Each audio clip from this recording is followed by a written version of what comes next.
Let's go. All right, we are going to be having a debate on whether the Trump administration has been successful. And tonight we have two very talented debaters with us. But before we get into that, I just want to tell you guys a little bit about Uncensored America. We're a free speech organization, 501c3 nonprofit on 13 college campuses now. So if you want to get involved with the USC chapter here or get involved with more chapters all across the country or start your own, go to uncensoredamerica.us. And we also have a double header. We have a debate tonight, but then tomorrow night we have a massive debate with Rachel Wilson and the Brian Shapiro from the Brian Shapiro Show. I know you guys are all probably fans of him here at the Crucible, but he's very well known amongst that community. So if you guys want to come to that, that's going to be at the University of North Carolina, Wilmington tomorrow. Same time, just University of North Carolina, Wilmington. So if you want to get tickets for that, it's at UncensoredAmerica.us. And if you want to watch online, you can tune into the Crucible, Uncensored America, or Brian Shapiro's channel as well. So without further ado, I'm going to hand over to the moderator of tonight's debate, the one and only Dr. James Coons from Modern Day Debate. Thank you very much for being here, folks. I am very excited on behalf of Modern Day Debate to be collaborating with Uncensored America. In fact, we'll also be collaborating with them this summer for DebateCon 8. That's in July in Dallas. That will feature 2 days of debates, including headline debates with Andrew Wilson and Rachel Wilson. If you're watching online, check out the link in the description box. Grab your tickets as we expect it to sell out. With that, as you know, I am very excited to get into this. Tonight's topic is, has Trump's presidency been successful? I'm going to start by introducing the affirmative speaker for that question. He is known for his high energy and sharp debate style, which has gotten him invited to elite podcast platforms such as the Joe Rogan Experience and the PBD podcast. He is also the leader of the organization known as the Crucible. Please join me in welcoming Andrew Wilson. Smoky man bad, they cry, they shout. Smoky man bad, but he snuffs them out. With a flick of his wrist, a puff of his plan, he laughs through the hay.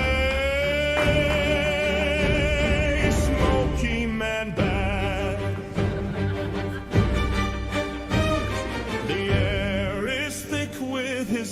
With that, we will be introducing the negative position for tonight's debate. You turned off the music, James. He is best known as a bold and outspoken political commentator, recognized for his energetic presence and his coverage of current events across major platforms.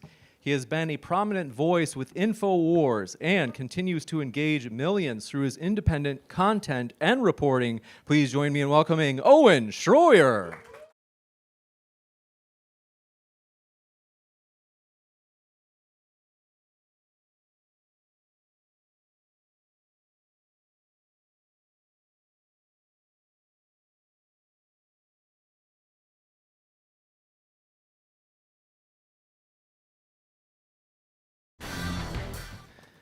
For tonight's format, we will have 5-minute openings followed by 5-minute rebuttals, a Crossfire section of 40 minutes followed by audience Q&A for 30 minutes, and then 3-minute closings. With that, I have the timer set for you. The affirmative going first. Andrew, the floor is all yours. First and foremost, thanks all of you for being here. And before we do anything else, we got the legend Owen Shroyer. Can we give him a good round of applause?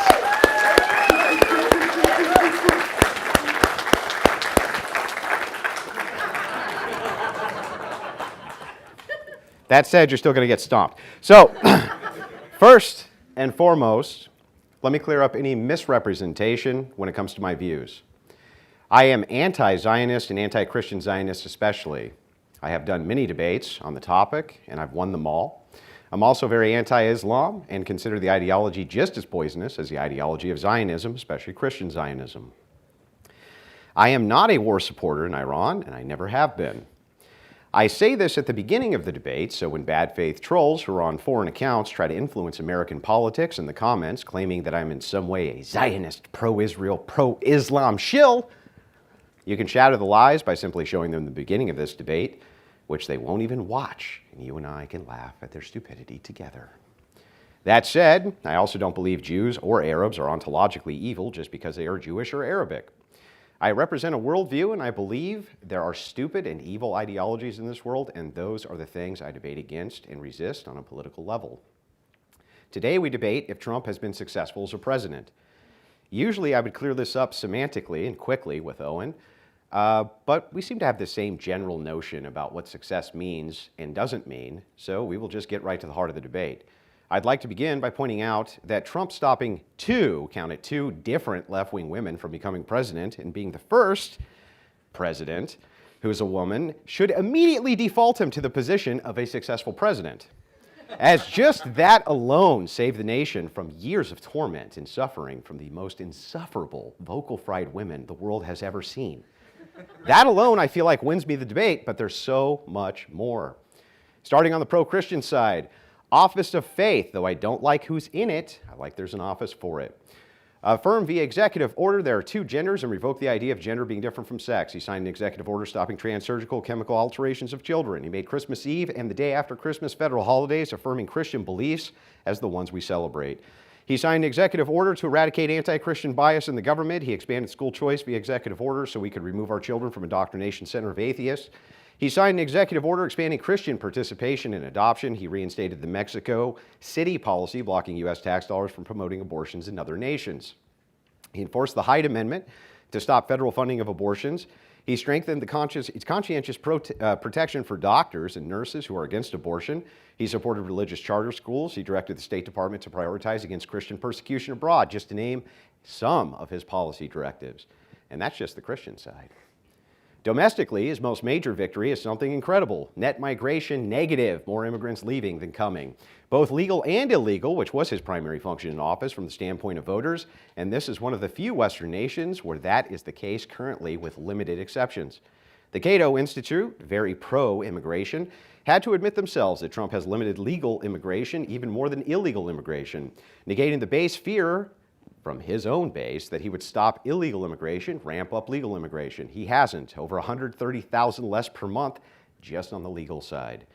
Real wage growth is up 1.3% under Trump. It was negative under Biden. The federal workforce down 10%, which is excellent. Crime is down across the nation. Even Owen agrees with that. The Overton window has shifted right on most national conversations, including LGBTQ and transgender ideology. This isn't even getting into the historic court cases like Roe v. Wade and Chevron, which undid huge injustices in the United States. These are just some of Trump's accomplishments among many. I just can't list them all due to time. The idea of Owen Shroyer and many other anti-Trump right-wingers is accelerationism. The glaring logical hole, of course, in that is all that happens is Democrats get power, make life worse for everybody, and then they just run back to Republicans to fix everything the Democrats did, and the entire time is spent by Republicans cleaning up the mess that Democrats and leftists left for us. It doesn't work and can't work in a two-party system. Ensuring Democrat control by denouncing Trump and Republicans just assures a packed Supreme Court, outrageous censorship, mass migration, expansion of gay agenda, feminism, and the movement of an anti-Christian and anti-Christ-driven world. You guys seem to forget we had Biden. It was awful. And rather than continue his policies, people elected Trump en masse because life under Democrats is fucking awful. Now, you aren't going to get everything you want out of any administration. Trump is way too pro-feminist, pro-gay, and pro-Zionist for my personal liking, but we all knew that going in.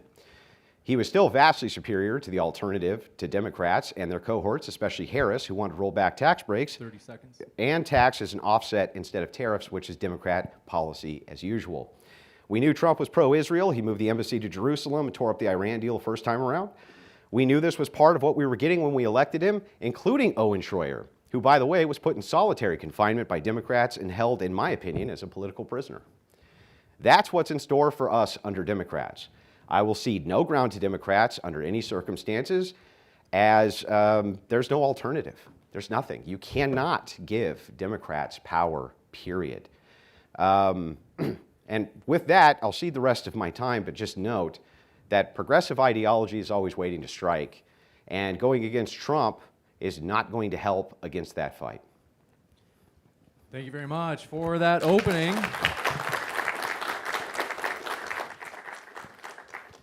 We'll kick it over to Owen for his opening as well.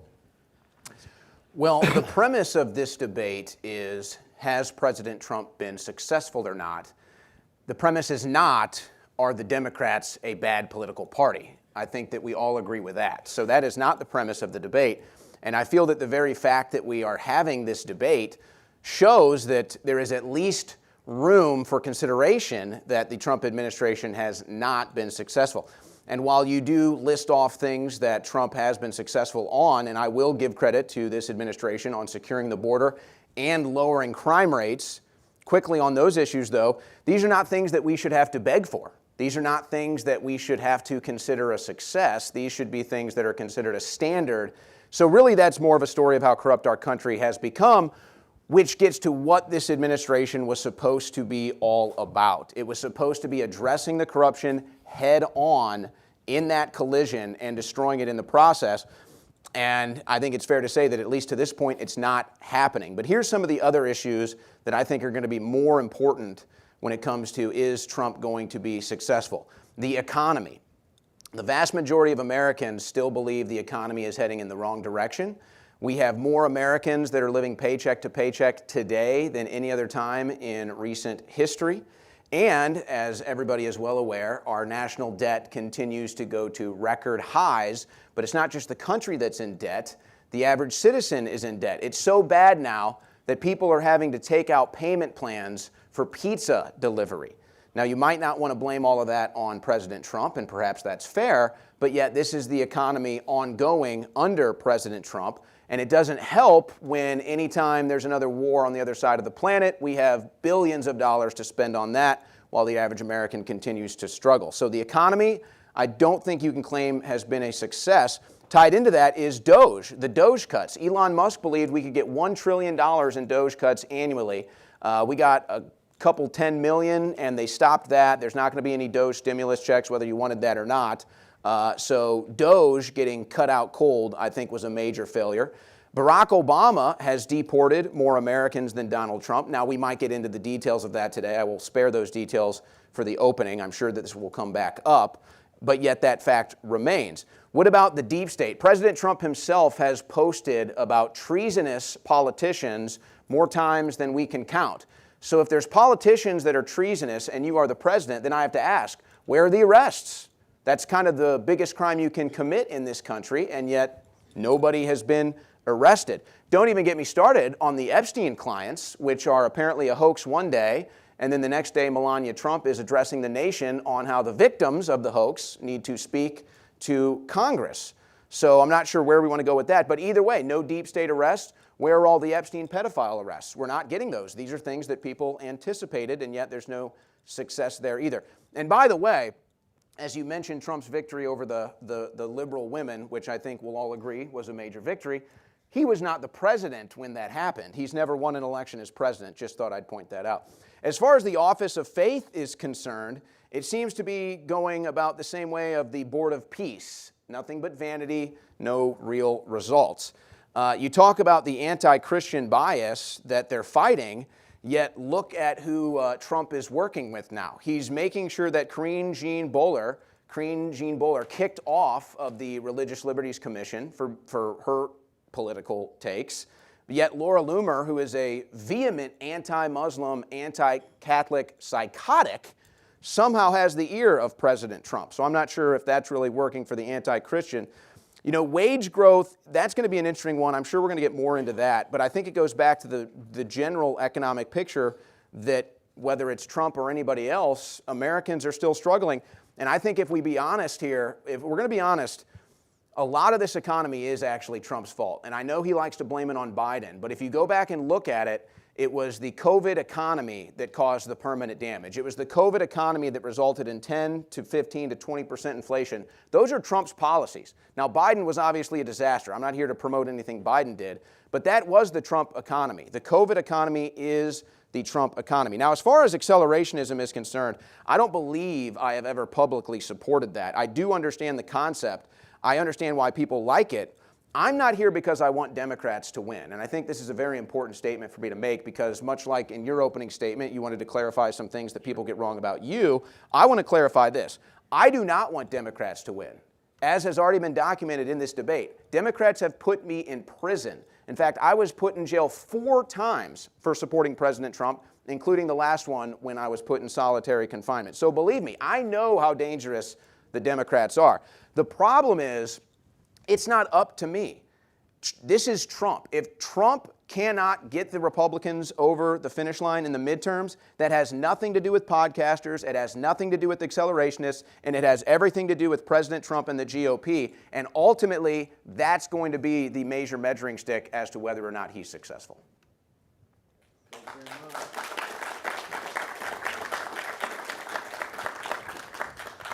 Thank you very much for that 5-minute opening as well. We'll jump into the 5-minute rebuttals. The timer is set for you, Andrew. Yeah, so this is just straight time, right? You said straight time? Yeah, so 5 minutes each? Yep. Okay, gotcha. So let's go through a bunch of this stuff.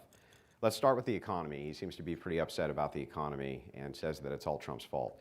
In some ways, he's correct, and in many ways, he's not correct.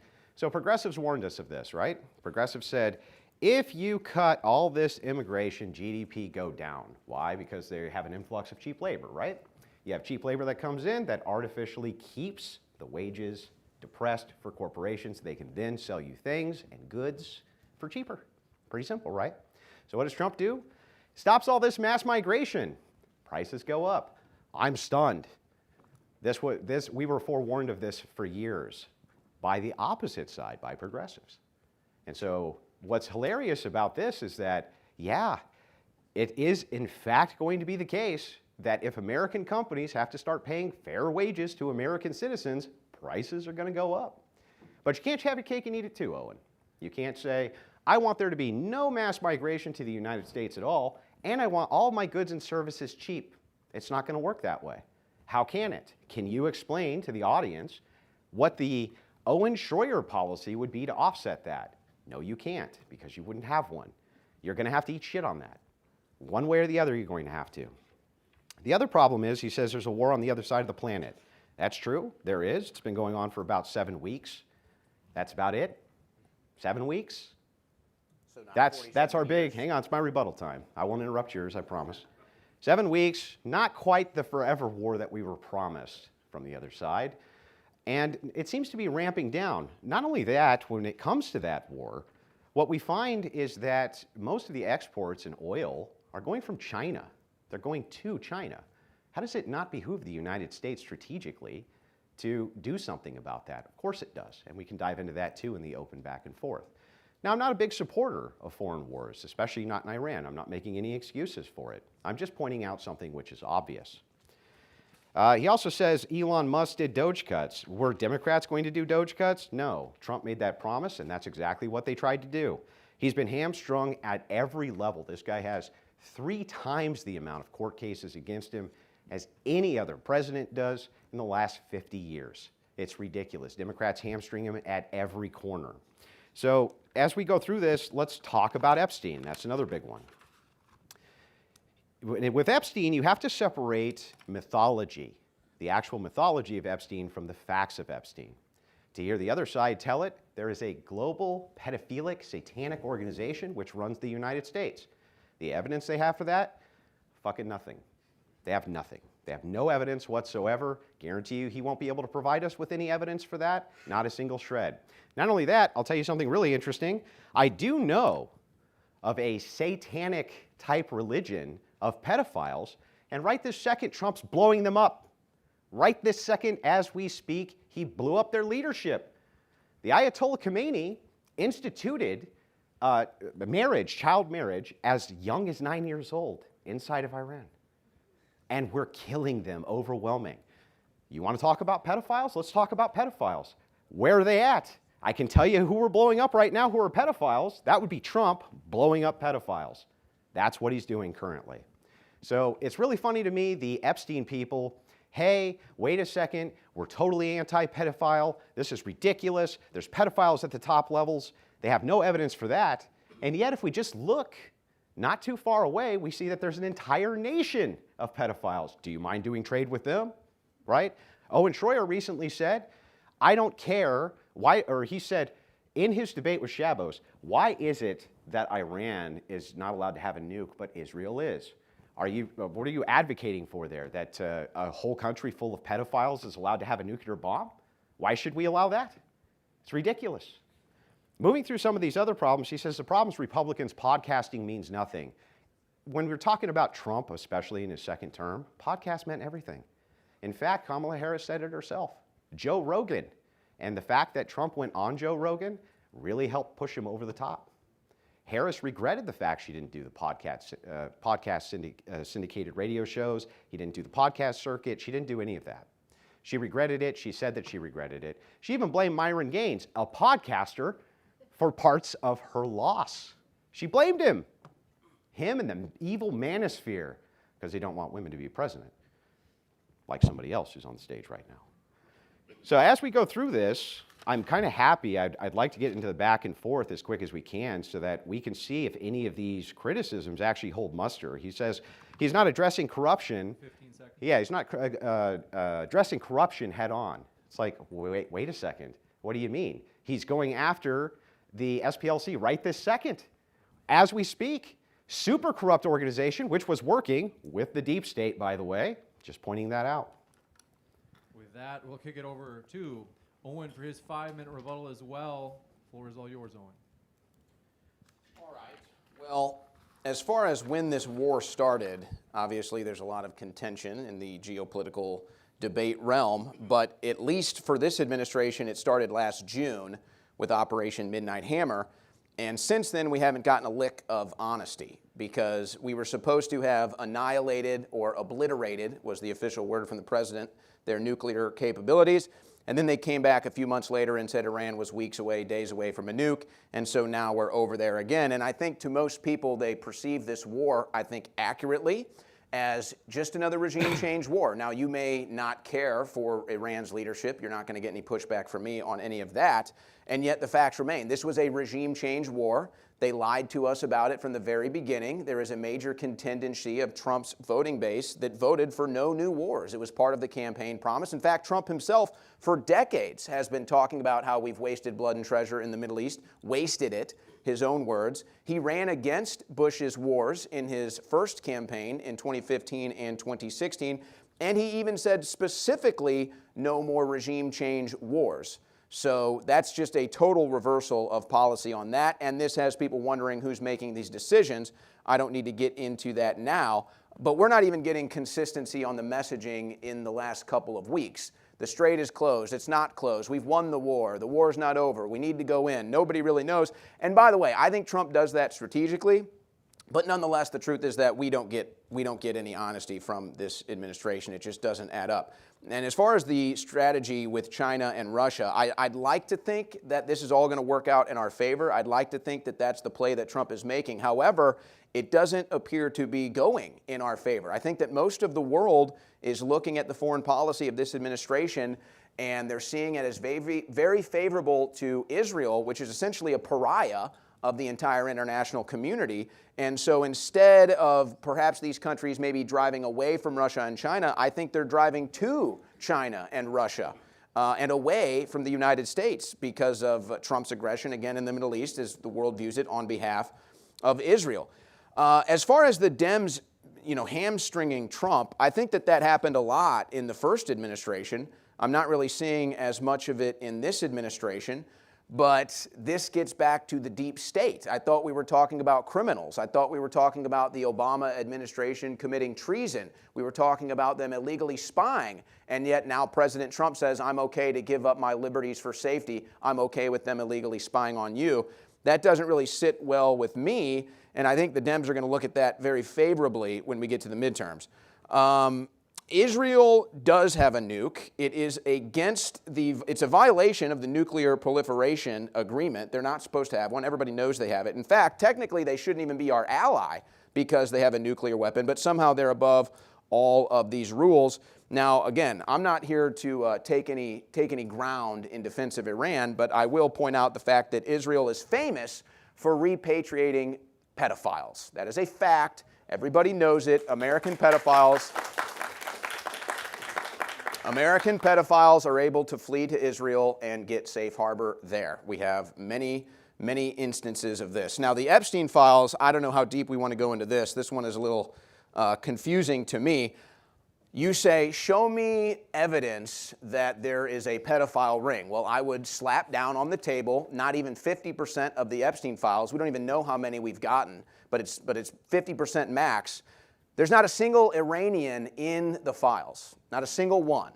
Now, there is a certain group of people that are in there, but we don't need to get into that. But they all are rich, and they're not in prison, and that's where they should be. So I don't really want to have to think about Iran's cultural issues. These are Americans and people that were using them for blackmail to get leverage over our country. That's how most people perceive these Epstein files, of which we don't even have the entire files.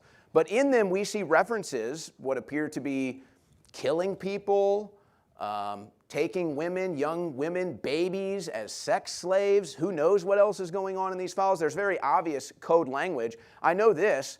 If I was able to get one of my kids' cell phones, and I'm reading through this cell phone, and they keep talking about pizza and grape soda and jerky, I'm going to pull one of them aside and I'm going to say, hey, what are you talking about? And if they say, oh, I'm just a pizza connoisseur. Me and my friends just make beef jerky and eat grape soda. I'm going to say, bullshit. Tell me what the hell you're talking about. If I see you saying, I'm going to get pot from my friend, I know you're not talking about a potted plant. I know you're talking about drugs. So it's obvious the same thing is going on in these emails. Where is the investigation? If your kid brought that to you, you would not believe them for 1 second. You'd say this is clearly code language and I'm going to investigate what it is. I think we should continue to investigate these Epstein files instead of continuing to cover them up, because I do think there is a there, as most other Americans do, and that's something that Trump campaigned on and many of his administration talked about for years. And time. With that, we're going to jump into the crossfire. This is 40 minutes, so this is fully up to you guys. If it gets too rocky, I'm going to jump in and put it into 90-second responses. So the floor is yours, gentlemen, for open dialogue. So I wanted to start, if we could, with Israeli repatriation of pedophiles. So you and I both agree that this happens and it's abhorrent. Do you know that what the numbers are, roughly? The last story I read was a CBS story. It was a couple dozen, I think.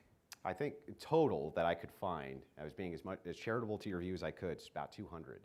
That's a lot. It's a significant amount. But it's nothing in comparison to the Catholic Church. Nothing.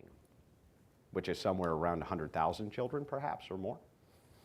When we talk about this idea of pedophilia here in the United States, Owen, this is my big issue with this, is that there's always a red herring, right? The red herring is, well, Israel repatriates pedophiles. It's like, yeah, that's true. So does the United States in a way, though. We have passport bros who they go to Malaysia, they have sex with underage kids, and then they come back here. It's the same exact principle applied. The only difference is there's no official right of return. There doesn't need to be. They're already U.S. citizens. But when we're talking about this, we know where the groups of pedophiles are. We've known this for years. The Catholic Church, for instance, again, part of one of the largest pedophilic scandals in the world. Which church do you belong to again? Is it Catholic? I have no qualms with what you're saying about the Catholic Church, whether I identify as one or not. So go ahead. I will sit here all day as a confirmed Catholic and ridicule their pedophilia. Yeah, I'm just saying that when you use the red herring of the Israeli repatriation... How is it a red herring if it's true? Because, the red herring happens when Didn't you admit it's hundreds? When you say, hey, wait a second. Yeah, hundreds. So it's a real thing. So it's not a red herring. No, the red herring portion of it is when you obfuscate away from the argument on the Epstein files as though there's a global cabal of pedophiles. I point out in Iran, there's an open cabal of pedophiles. You say, well, Israel harbors pedophiles too. It's like, no, they don't have official policy for pedophilia, dude. Hold on a second. You just admitted you're talking about people that have been actually charged with crimes of pedophilia that Israel knowingly takes in. They are very well aware. That's not in every instance. That's in they are very well aware. Sometimes it's suspected. One of the big key ones was an Australian case I'm sure you're familiar with. That was one of the big key ones, but it's not always the case that they're charged with anything. Lots of them are just suspected of this. There was just an IDF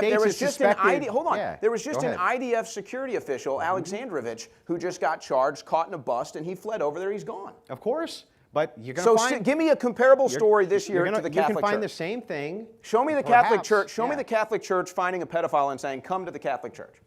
They moved them to other churches. What are you talking about? So to show allow me. them to continue to offend hundreds of thousands of cases. So what do show you me. mean? Show me one name.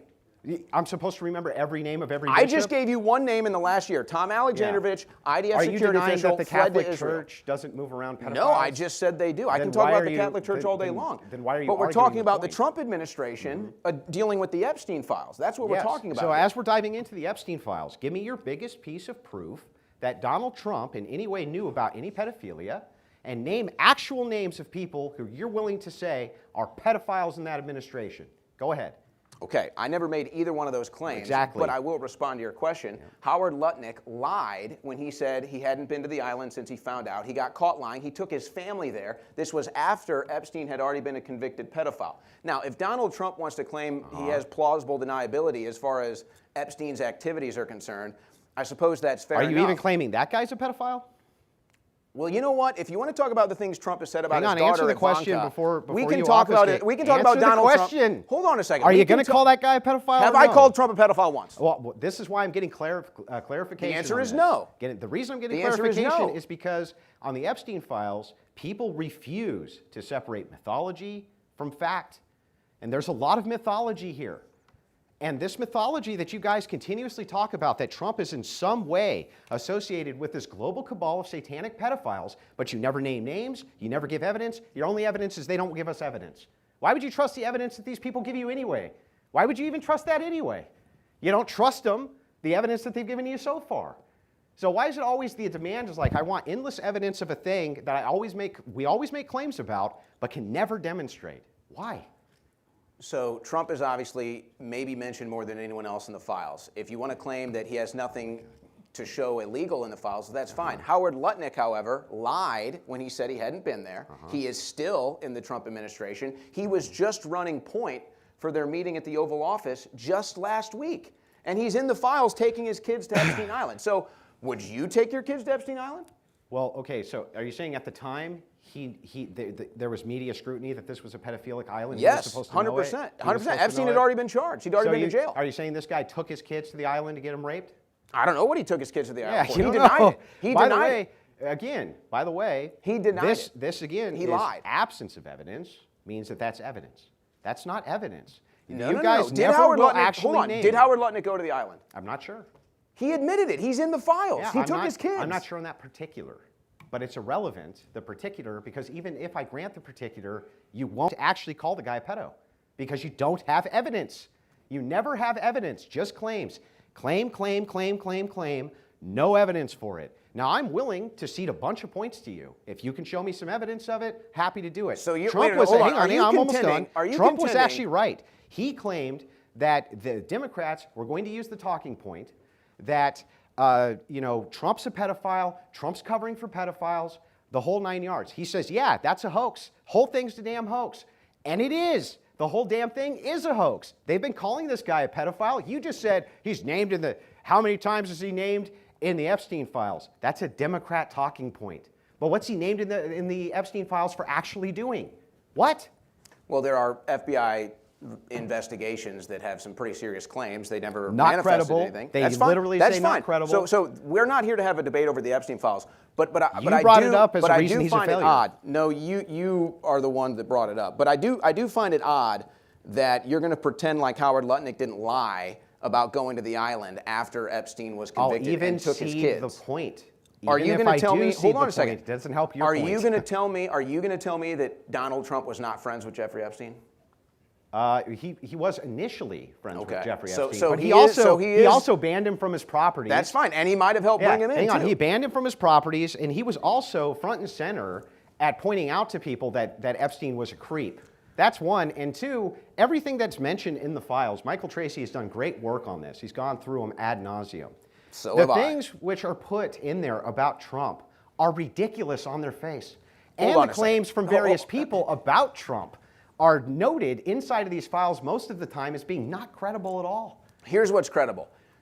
Alex Acosta is the one that cut Jeffrey Epstein his sweetheart deal. It was so bad of a deal that they had to re-examine it and re-arrest Jeffrey Epstein and put him back in jail in New York City. Which administration did that happen under? Where he was ultimately killed. Yeah, which administration did that happen under? The Trump administration. That's right. He got which is actually rearrested starting under to the look a Trump little more administration. suspicious. It's actually starting to look a little more suspicious now. Yeah. How is that more suspicious? So He Acosta, died in jail. What administration How did did he die Acosta? in jail? What administration did Acosta? Trump's. Was he in when he cut the deal? He wasn't in office. Trump wasn't in office. Yeah. Acosta was an administration? attorney. Whose administration was that under? Obama's. Obama. So Obama, we have Acosta, goes ahead and gives him the sweetheart deal, right, under Obama. Under the Trump administration, they rearrest Jeffrey Epstein. Isn't that amazing? The guy protecting the pedophiles. So the person that Trump brought into his administration is the one that cut Jeffrey Epstein a sweetheart deal that no pedophile, child sex trafficker has ever seen before in their life. Such a sweetheart deal, they had to rearrest him again. Yeah, they have seen it before in their life. First So of look, all, whether he wasn't even hold on. accused of pedophilia. What he was accused of was localized trafficking in Florida. And yes, people have been cut sweetheart deals for that. You're full of it. Okay, so your stance is what are you talking about? So your stance is Epstein was not a pedophile and there's nothing in the Epstein files. Because I don't want to debate this the whole time. I didn't say that. My stance is that there's bold claims which are made, and I can see you running from it. I don't blame you for running from the claims. This isn't the but you debate. can't- I'm not you don't here have to, I mean, evidence. you're on a Is it losing a failure track. of Trump's This is or not? worse. Absolutely. Well, then it's Absolutely. part of the debate. There should be dozens of Epstein Then arrests. it's part of the debate. They are literally Of who? covering it up. Tell me who. Exactly. They've redacted the names. Who should we be arresting? Exactly. I'd love What does to that know. mean? Why are all the names redacted from the files? Because Why haven't they I'll given tell us you. all the files? I'll actually tell you. And if you had done your due diligence, you would know this. Oh, because they're victims. No. Because victims advocacy groups and lawyers have tied this thing up like nobody's business. And again, Michael Tracy's done the And research no on pedophiles this. go to jail. Which pedophiles should go to jail? The ones that they've redacted. So What did are their Epstein- names? So Epstein trafficked kids to no one. No, Epstein was getting kids. So Epstein- Ghislaine was trafficking kids to him. Okay, so Epstein raped all the kids. No one else did. Name a single person he trafficked a kid to. They're all redacted from the files. What are you The talking files about? don't can even see, indicate You that. can Who? see in the emails. He says, "I have girls. How old do you want them? I have girls. I don't like yellow. I want Russian." That's all right there. That's not him. There's nothing to do with pedophilia, as far as you know. Show me some evidence. As far as you know, it does. Wait a second. Absence of evidence is not evidence. Do you agree with that? No, I'm using your logic against you. If you're saying My it logic doesn't works prove for anything, me and not for you. Okay, so I'll accept this because I don't want to debate. So Epstein was not a pedophile. He was not trafficking children. Anybody. He was not friends with I'm willing Trump. to see They're that not Trump- covering up. I'm willing They're to not covering see- up the files. I'm willing to see the distinction between the mythology of Epstein trafficking children to all of these various pedophiles is a mythology. I'm also willing to see that Epstein himself may very well have been a pedophile, but it seemed like the trafficking was going to him. And you have no proof to the alternative of that. And even when you point at Acosta, So what is this Epstein happens doing? under Obama, rearrested under Trump. Trump's the only one who released any Epstein files at all, signed in the Epstein Transparency Act. Yeah, Congress after also pushed for it. after they redacted them for weeks, they still haven't Because of released everything. victims. They still haven't released everything, by the way. How would Trump unredact them? Can you explain that to me? Well, they shouldn't be redacted at all. Yeah, but how would Trump unredact them? Well, it's actually pretty easy. I think he calls them and says, "Hey, No. unredact these." No, names." That's the judicial branch. That's a different branch of government. And he can call them and tell Trump's them to do allowed that. to do that with classified documents. Not allowed to do that with redactions. Those redactions are going through the judiciary. So what should Trump do here? He can easily declass. He can easily release everything. They're not classified. They're redacted. Then why aren't they released? He did release them. Not he all released of them. millions of documents. Not all of them. And not only that, again, how would he get them unredacted? Tell me. Not even all of them. They're Tell not me even how all he would released. get them unredacted. How? It's very simple. You bring out the investigators and you simply read the names that are redacted. That's all you got to do. You mean like they did in front of a press club, and those poor guys who weren't actually pedophiles got That was- calls and threats and everything else? That happened to one guy. Yeah, that but happened I mean, to one guy. that's reading the names of people who aren't even related to it. Okay, And this so- is the problem, So man. this is good. So you're satisfied with the Epstein files? I didn't say satisfied, but I'm pointing out that I'm not willing to make claims that Donald Trump's a bad guy based on redactions that he's not responsible for. You can't tell me how he should unredact them. You can't tell me it's who very the, simple. who I want the all the victims are. files. You Show can't me tell all me any the of this. files. What do you mean the victims go in front of Congress every freaking day? I only want to jump in just because, given that we have only 40 minutes for the open dialogue, though it's been epic so far, I just want to be sure if there are other topics you want to cover. We have 28 minutes left. I would yeah. say, Can we would move on say to the economy? The Epstein files is a debacle and a disaster for The President releasing of the Epstein files was a debacle. I agree with that. The problem is that what I'll never accept is lack of evidence being evidence of a thing. And while you pretend that there's a global pedophilic ring that you have no evidence of controlling the United States, I can show you a global pedophilic ring which exists right out in the open that Trump's blowing up right now. So Epstein didn't put a bunch of security cameras in all of his places. That didn't happen. He wasn't working with Maxwell, the daughter of the top Israeli spy. Yes, he worked with Ghislaine Maxwell. Yes, there were security cameras in his various places. All of that is correct. That's, again, asking questions, not providing evidence. So why does he do that for? Wait, there's cameras here. What's that evidence of? This is an event. This is a televised event. Yeah, but what's it evidence of? Who is Epstein televising what's going on in his room? He wasn't televising anybody. Got any proof? So why are there cameras installed? Because the same reason rich people have cameras all over their houses. So he has them in all of his bedroom secret cameras? What secret cameras? Can you show them? Yeah, they're in the emails. He literally hired IDF security people to put secret cameras in all of his rooms. No, no. He You're had talking- a damn security room with monitors in his mansions. You're talking about one specific instance in one specific room, by the way, not on all of his properties and not in the Florida properties. And those are the ones where he got convicted of all these things. So what are you talking about? You're talking about a completely unrelated thing to what I'm asking you. Do you have evidence that Trump was part of a global pedophilic ring or that anybody was? Yes. Okay, absolutely. Give me your best piece. The Epstein files. Best piece in the Epstein files. The whole freaking thing. What are you talking about? Nothing. Okay, so hold on. So was Epstein convicted? Not of pedophilia. Yes, he was. Okay, who? Was Maxwell convicted? Who? I'm sorry. Was Maxwell convicted? I'm sorry. When was Jeffrey Epstein convicted of pedophilia? Epstein, jail. Maxwell, when jail. Was Epstein Jean-Luc convicted Brunel, of pedophilia? jail. When was Two of them committed suicide when was Epstein in jail. Convicted of pedophilia? I think whatever the first charge was, 2007 in Florida. That's not. He wasn't convicted for pedophilia. Trafficking children isn't pedophilia. First of all, so now you're saying Epstein wasn't a pedophile? He was doing underage. There was one or two of the underage prostitutes that came from the school. That's true. But I think that's they were underage. I think they were 16, 17, not prepubescent children. It's a whole different ballgame. He wasn't convicted of pedophilia. Okay. So Epstein wasn't a pedophile. Glad we got there. I didn't say Epstein wasn't a pedophile. I said you haven't given us any proof he is. Got some? There's no proof Epstein wasn't a pedophile. Oh, guys. I'm going to use an proof. argument from incredulity. He killed himself in jail. I nothing wanna to see jump in. here. And No, we I should do probably want to- pardon Maxwell, I'm too, totally, at this rate. I'm totally wanna jump incredulous, in. but I have no evidence of my claims. Just because the economy is another topic we might want to cover still while we have time. We do still have about 25 minutes. Anyway, so I try to operate off a facts basis. What happened, I'll just sum this up real quick, and then I'll give you the last word on it, to be fair. I'll just summarize it very quickly on Epstein. Epstein very well could have been a pedophile and likely was himself a pedophile. But when you make these claims about demonic global pedophile rings which control the United States, I want some fucking evidence. I do. And I'm not willing to throw the President of the United States that I voted for under the bus without any evidence.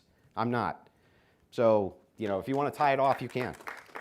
Well, I'll just say we also saw in the Democrat emails spirit cookings and children in the hot tub for entertainment. But there's no evidence of pedophile rings or anything. You're talking about I'm sure none of it Podesta happens. spirit cooking? I'm sure none of it The happens. big art project That's right, spirit cooking? Podesta, that's right. Yes, Leon Podesta, who was part of a hate to massive push art us project into- for spirit cooking, along with, how about we talk about Rocket Pizza? Did they have babies underneath there, Owen? Did they have children in the good- basement, Owen? Good opportunity to go into the economy. Yeah, all right. So, moving into this, I just got a single question for you. Owen, how would eliminating mass migration into a net negative not cause economic downturn or higher prices? How is that even possible? Well, it's actually, there's a simpler fix to that, and that is you have to cut taxes. You have to cut them significantly. You have to cut them immediately. Americans are paying roughly 30% of the money that they make plus the property that they own. That number needs to be single digits tops. And a lot of Americans will have a little more money to take care of their bills and take care of their family. But we're not really having that happen. Now, I feel like this whole argument is assuming that Americans don't want these jobs. No, it's assuming they do. In fact, my argument to you is just, I'll simply state it. If it's the case that we bring in, 100,000 immigrants tomorrow to California, let's say, okay, and they're willing to take $10 an hour less than the Americans who are there, would you agree with me that that'll probably save you prices in goods and services from whatever that corporation is or company? Probably, yeah. Yeah, probably. So like if you took McDonald's and you paid them $25 an hour, your cheeseburger is going to get more expensive. You agree with that? So you can offset that with immigrant labor. Do you agree that that's likely true? Yes, but I don't believe that's the solution. I agree with you. But if it is in fact the case that Trump is doing his job, which it seems like he is since we have negative net migration, why wouldn't it be the case that if we're deporting all of these illegals and they're self-deporting at an overwhelming rate, of course your localized food prices are going to go up because most of these jobs are now going to Americans. In fact, this is exactly what Cato is saying. They're saying we're getting hurt mostly in the economy because Trump is not even letting legal immigrants come in. I thought that was what we wanted, man. We want to stop that legal and illegal immigration. But it's like, not if your fried chicken's going to go up 30 cents. What are you talking about? We want that, right? Well, the deportation numbers are not where they need to be. I don't know how much that falls into the economic realm of things. Obama deported more people than Trump, so we're not. There was a lot more those people numbers. to deport. But I think that there's other reasons for that. I think that this gets into the, let's say, failures at the Department of Justice, which maybe they're just starting to get into with the SPLC, but I don't know. We'll see about that if we come back to that. We're being told as Americans, hey, buck up and pay more for gas. It's this war in Iran. You've got to buck up. It's your patriotic duty to pay more for gas. That is a war that's being fought in the foreign and special interests. Do you think Americans might be willing, instead of paying another extra $1 per gallon of gasoline, maybe an extra 10 cents for a cheeseburger if they know that means Americans are taking the job? I mean, that's essentially what we're being asked. But most Americans don't know that because even people on my side are running around saying Trump's not deporting enough people, even though we have a net negative in migration right now. Those jobs, we do have a closed border. Hang on, those jobs, yes, a closed border and net negative migration, legal and illegal. More people are leaving than coming. That's for the first time we finally got that. It's like, yeah, prices are going to go up from that. You know this. Why not be honest with people? If that's the case, and then we're talking about gas. Hang on, I'm almost done. Prices went up from tariffs. Okay. Prices went up from You want to energy. get into tariffs? We can do that in a second, but let's start with the gas prices. All you're doing is pitting Trump against Trump. On the Biden level, at his top, do you know what the gas prices were? About right where they're at now? Nope. Way more. They were over $5.50. Yeah, they're $1 cheaper right now at the peak of Trump than they were at the peak of Biden. So you're only comparing Trump's gas prices to Trump's gas prices. Because if you compare them to the Democrat, they were still way higher. I mean, way higher. But now, when did the price go up? Trump, speculation mostly. No, when did the price go up? Oh, I thought you said why did the price go up? When did the Well, price the price has been going up steadily and decreasing Since we steadily. attacked Iran. Yes, correct. Due to what? Market speculation. And you can't control speculators, and neither can Trump. It's not because we have some shortage of oil. Where's our shortage? Nowhere. We're not getting oil from Iran. We don't even have the processors for their oil. That goes to China. So we have no shortage, but our oil prices go up. Why? Because of speculation. And you just completely omit that. Not only do you omit that, but you omit this other part, which is you still haven't explained how it is that we're going to have net negative migration and prices aren't going to go up. They are, Hold right? on a second. Trump is the one that claimed that he could get gas prices down. He He's did. the one that made that claim. And it he hasn't did. happened. They're lower than Biden's peak by $1. No. Yes. Okay, but we don't even know if we've seen Trump's peak. If this war in Iran doesn't end, you can't just say, well, I'm incredulous, they may go up more. They're actually going down. They've been going down steadily. gas not up. prices are going down? Yes, they're going to be going down, yes. And speculators, by the way, are speculating that, which is why they're going to be going down. Interestingly enough, when we're talking about oil prices, though, and gas prices, yes, at Biden's peak, they were $1 more than they are the national average right this second as we're talking. I even made sure this morning before we came in, just to be sure. And yes, that is in fact the case. So it's like you're only comparing Trump to Trump, and even with him blowing the shit out of pedophiles in Iran, like the Ayatollah Khomeini, he still managed to give you $1 cheaper gas than Joe Biden did.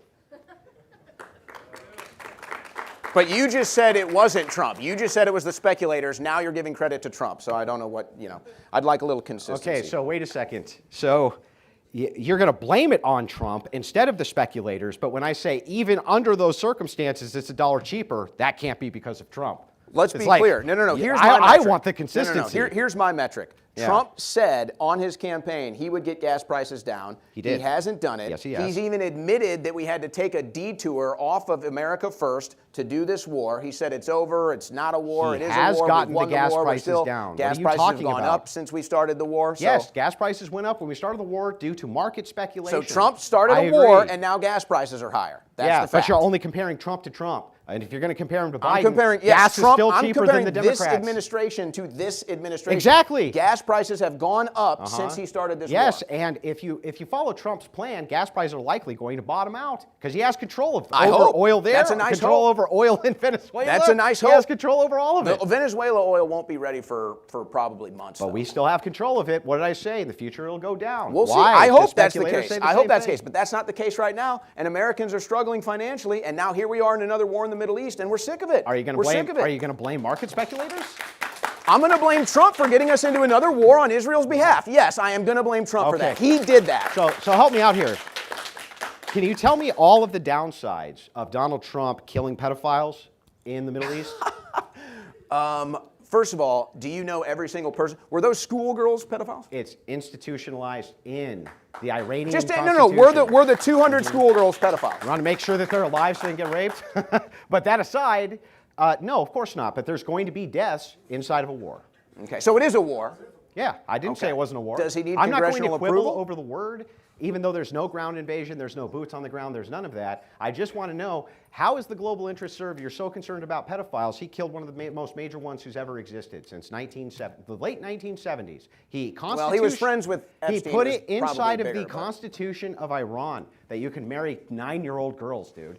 And by the way, Khomeini, That's good. Khomeini, So- hang on, almost done. Khomeini was married to a 15-year-old. Perhaps by the lunar cycle could have been 14. His son was married to a 14 or 15-year-old. A lot of his high command were married to children as well. Trump killed all of them without a single boot on the ground. Great. And I'm sure after we've killed thousands of Iranians, including young schoolgirls and the entire Pedophiles. family, I'm sure that the Iranians are going to be less radicalized because of that. So I'm not Radicalized? What do you mean? How do you get more radicalized than marrying children, dude?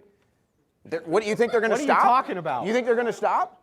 No, well, I'm just saying, how do you get more radical? You're like, oh, the Iranians are going to get more radicalized than marrying kids? Well, like, let's oh, see, the how many United times- States hold blowing on, up the hold on. pedophiles is going to Hold really on, make hold them on. mad. How many countries has Iran been bombing this year? Well, Iran is a state sponsor of terrorism. You agree with And that? is Israel a state sponsor of terrorism? I think that Israel's done many terrorist Is actions. America a state sponsor of terrorism? I don't think that America generally is a state sponsor of terrorism. Okay, no. well, in the Obama administration, it's very well known we were arming moderate rebels that turned into In ISIS American and turned interests, into yes, ISIL. that's correct. So America backs these proxy groups. The CIA backs these proxy But that groups was all due to over the Bush planet. doctrine. Most of And that now was Trump due- isn't. Now Trump is Bush. Trump has where's the forever war? We're in the Middle East. Not a single boot on the ground. We've been in the Middle East the majority of Trump's administration. Is there a single boot on the ground in Iran? We have been at a war Answer in the Iran question, bro. since. Is there a single boot yes. on? Okay, where? That's like Where? all over the Middle East. We have boots on the No, ground. in all over. Iran. We've In got Iran. boots on the ground. Where's our in the invasionary Strait? force? We got people in the Strait. We're talking about going to Karg Island. Oh, we had 7,000 people there, and now there's 10,000 people there. Where's the big invasionary force to take over Iran? So Where's okay, it fine. at? I'll tell you what. Where's it at? If they do go into Iran, what will you say Yeah. then? Well, at that point, I'm done. Okay, fair enough. It is the case. Fair enough. I've drawn the line for myself that if there's a ground invasion of Iran, that would be a continuation. What about casualties? Hang on. That would be a continuation of the Bush policies. What about casualties? Hang on. Let me finish the point, and I'll get to casualties too. If it's the case that there's a mass ground invasion of Iran, then yeah, I would have to pull support then because that would be a continuation of Bush forever war doctrine. However, limited strikes like what we saw in Venezuela, or 6 to 8 weeks, which is what we're seeing right now, that's not enough to pull my support from this president, especially with all of his success in domestic policy. Even if I grant you, and I'm not a fan of the war, I'm not an advocate of it, but even if I grant it that it's the worst thing he could have possibly done, it's not going to change the fact he's been a successful president.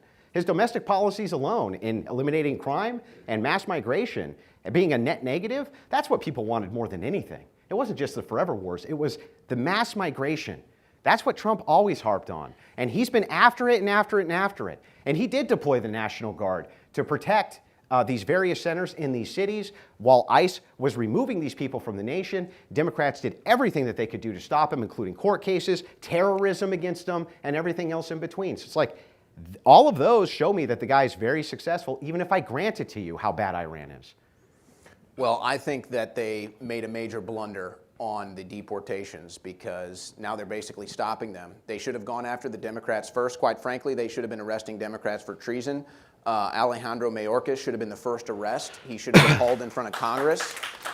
And And you're a little too late going after the SPLC, in my opinion, which is now being, funny enough, it's actually being directed at the right. They're now using this SPLC thing to claim that anybody that's a dissident on the right is paid for by leftists and needs to be censored. That seems to be the theme with that. But they should have gone after all of these groups right out of the gate, Andrew. They should have gone after all the Catholic charity groups, all the Jewish charity groups, all these groups all along the Rio Grande, all of these groups on the southern border, all the Democrats that brought them in, all the Biden administration that brought them in. All of them should have been hauled to jail. Yeah, and they weren't. Except they have due process, Owen. And what process have they started? Hang on. They haven't even started the process. So how do you know the SPLC? Because there's no results. Tell me, how long were you aware of the SPLC investigation? What are the charges? They're all financial crimes. Hang on, let's walk through this. When were you aware of the SPLC investigation? When they released it, right? Yes. Yeah, so when they released it. You're not aware of what the Trump Justice Department is investigating or not investigating. Show me the evidence. He said You're the one who wants to talk about it. There's no evidence of your claim. Lack of evidence, lack of claim. Hang on. He said multiple times that he wants to bring James Comey up on charges. Right? He said multiple times that he wants to go after these people. Those charges got dropped. Instructing his Justice Department to investigate these things, we're finally starting to see the fruit. My evidence is we're finally seeing the fruit. With the SPLC, I'm guaranteeing you that there's going to be other organizations which are indicted for various things like this. This is exactly what it is that you said that you wanted. It's at least a step in the right direction. They've only been charged for financial crimes. They need to be charged for treason. So was Al Capone. They need to be charged for treason. Yeah, Al Capone. Al Capone was not charged for his mob hits or for bootlegging or this, that. He's charged with financial crimes. You're not comparing Al Capone to 15 million invasion of this country. It's the case that you go to jail for 15 years. Al Capone is more of an American than Mayorkas. If you go to jail for 15 years for the crime of murder or to jail for 15 years for the crime of for some type of financial fraud, you can prove the one but not the other. Which one would you go after? I would go for it all. That's what the feds do. That's what they did to me. No, you wouldn't. If you could prove one but not the other, you would go after the one you could prove. No. They always overcharge so they can get you a plea and get their incarceration rate and get their conviction rate. I would know. I've been through it before. Sure. Regardless, we're talking about almost 2 years into this administration and no deep state arrests. None. Who do you want to see arrested? I just told you Mayorkas. There's one. How about the Obama administration? How about John Brennan? How about James Clapper? How about James Comey? Tell me what your process would be to arrest them. Okay. First of all, Dan Bongino, who was the deputy director at the FBI, spent 8 years writing books and doing a podcast all about arresting these people. He gets in there and does none of it. Yeah, so the same Dan Bongino who talked about what was going on in the Epstein files ad nauseum, how none of it made sense. And then changed his mind. Because he went in and saw. Here's what's funny. Why would anybody ever want to go work for the Trump administration from the private sector, especially somebody like Dan Bongino, if it's the case that he goes in, looks at the evidence, reviews it, and says, actually, I got this wrong, and you guys fucking crucify him for it. You crucify him for saying, look, I got this wrong.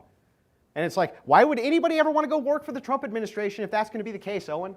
Imagine that. You give us a little peek into what's going on in the Epstein files, and it makes people even more aware and more suspicious, and then you say there's no there there. If anything, our peek at the Epstein files showed us that there is something serious there.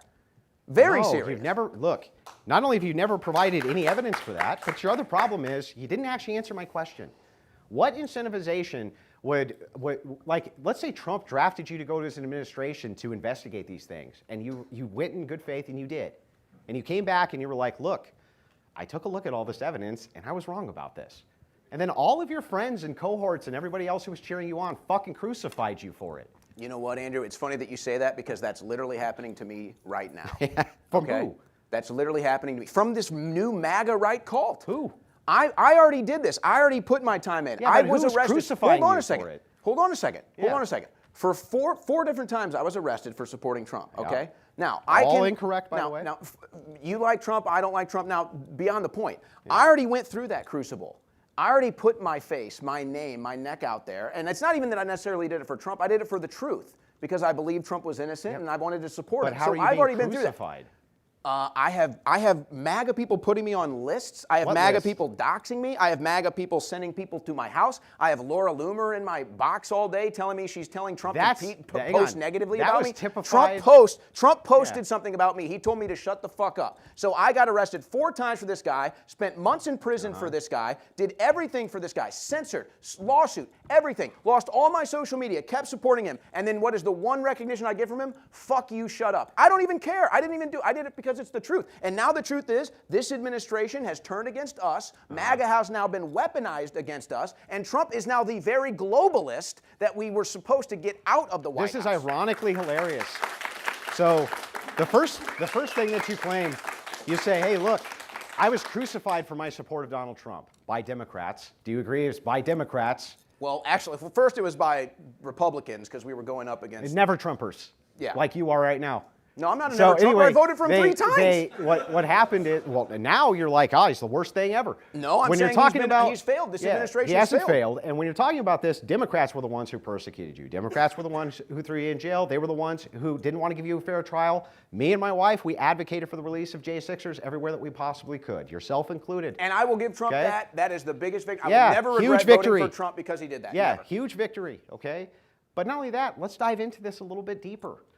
When you're talking about your supposed crucifixion now by the right, Trump hasn't shut down your channels. He hasn't done any of that. Under Biden, that was a sure thing Well, to let's have not happened. be so sure that's not going to happen soon. You say gonna, hasn't though. Okay, under Biden it was a And isn't that the whole point? Is Under- none of this stuff has happened under under Trump, and you're Biden- saying, oh, but it could. Hang It's on, like, under that's the point. Biden, no, it's not. Under Biden, it would have, for sure. He was working with Facebook and these other groups in order to shut down people who had podcasts. You have a voice right now, that's true. The President of the United States might have told you to shut the fuck up, but he still gave you a platform. Tell him to shut his fucking mouth. That's the distinction. No, Trump did not. That's the First Amendment. That is the First Amendment. It was given to us by the Well, founding Biden fathers. didn't give a fuck about the First Amendment. And because neither he was does working Trump. with the tech And companies neither to does shut you Trump. down. Trump so- doesn't care either. They'll censor us Okay. under Trump. They already Yeah, did. He where? did nothing. Where? What are you talking? When did I get censored? What year? No, the Trump administration. I was censored under Trump 1. I was censored from Show me 2018 what to policy 2022. of Trump's administration censored you? What? What did he do for it? What did he do to end the That's censorship? different. you got to make a distinction. No. here. You're the one making it's the claims that case- Trump did something Yes, for me. he did. I'm not asking Trump to do anything did. for me. I'm saying that He we had instructed his censorship under Department Trump. of Justice to stop putting pressure on Facebook and these other groups for censorship. He promised he But would that do is that. happening. That's why did he do just it. that's why he just brokered the deal to give the Ellisons everything so that they can censor the internet in favor of this war and foreign policy that's unpopular. Where's that happening? Right now, it just Where? happened with TikTok. It just happened with Paramount. No, TikTok, they talk about the war constantly. Ellison and I'm on Oracle- TikTok arguing with them constantly. Ellison and Oracle are about to have all these databases. They're going to sell all of in our the private future information. soon. But you've been wrong about futures before. And by the way, Oh, I'm wait a talking second. about Hold right on. now. Okay, hold on a second. I'm talking about Hold right on a now. second. When I'm holding. when Doge ended, Yeah. and then Musk called the Epstein files a hoax, and then struck Iran, I was called a panicking. I was called a panicking because I knew it meant we were getting into a war with Iran and a regime change war with Iran. I was called a panicking. I was called a panicking because if he did this, the MAGA coalition would be destroyed. And I was called a panicking because I said if he does this, we're going to lose the midterms. also made And now some- all 3 things of those have happened. Except every you were also single wrong one. about Venezuela. What was I wrong about So Venezuela? In Venezuela, you said that there's a good chance there that we're going to be bogged down in a war. as well. Never said that. You did too. No, I You did said not. it on your show. Yes, you did. No, I did not. You said there's a good shot there. You were in a debate when you said it, in fact, with a caller. It's a good shot there would be bogged down as well. When did- so what are that's you what's talking funny about? to me. It's like every time I dive in to your view, it's always, well, down the road, he's going to do these bad things. Down the road, he's going to do this. Trump's administration hasn't censored you. Trump's administration didn't jail you. Trump's administration didn't do any of that. You just gave him credit for getting you released. And not only that, when we're talking about the economics of this thing. We diverted into this, which is fine. I think that speech is something that we need to debate about. But when we're talking about the economics, you still haven't actually told us how it is that you, Owen Shroyer, are going to make an offset for net negative migration without prices going up. There's going to be an Cut taxes. That's an adjustment period. You can cut taxes in a year. Do you think that prices are going to immediately decrease because you cut taxes?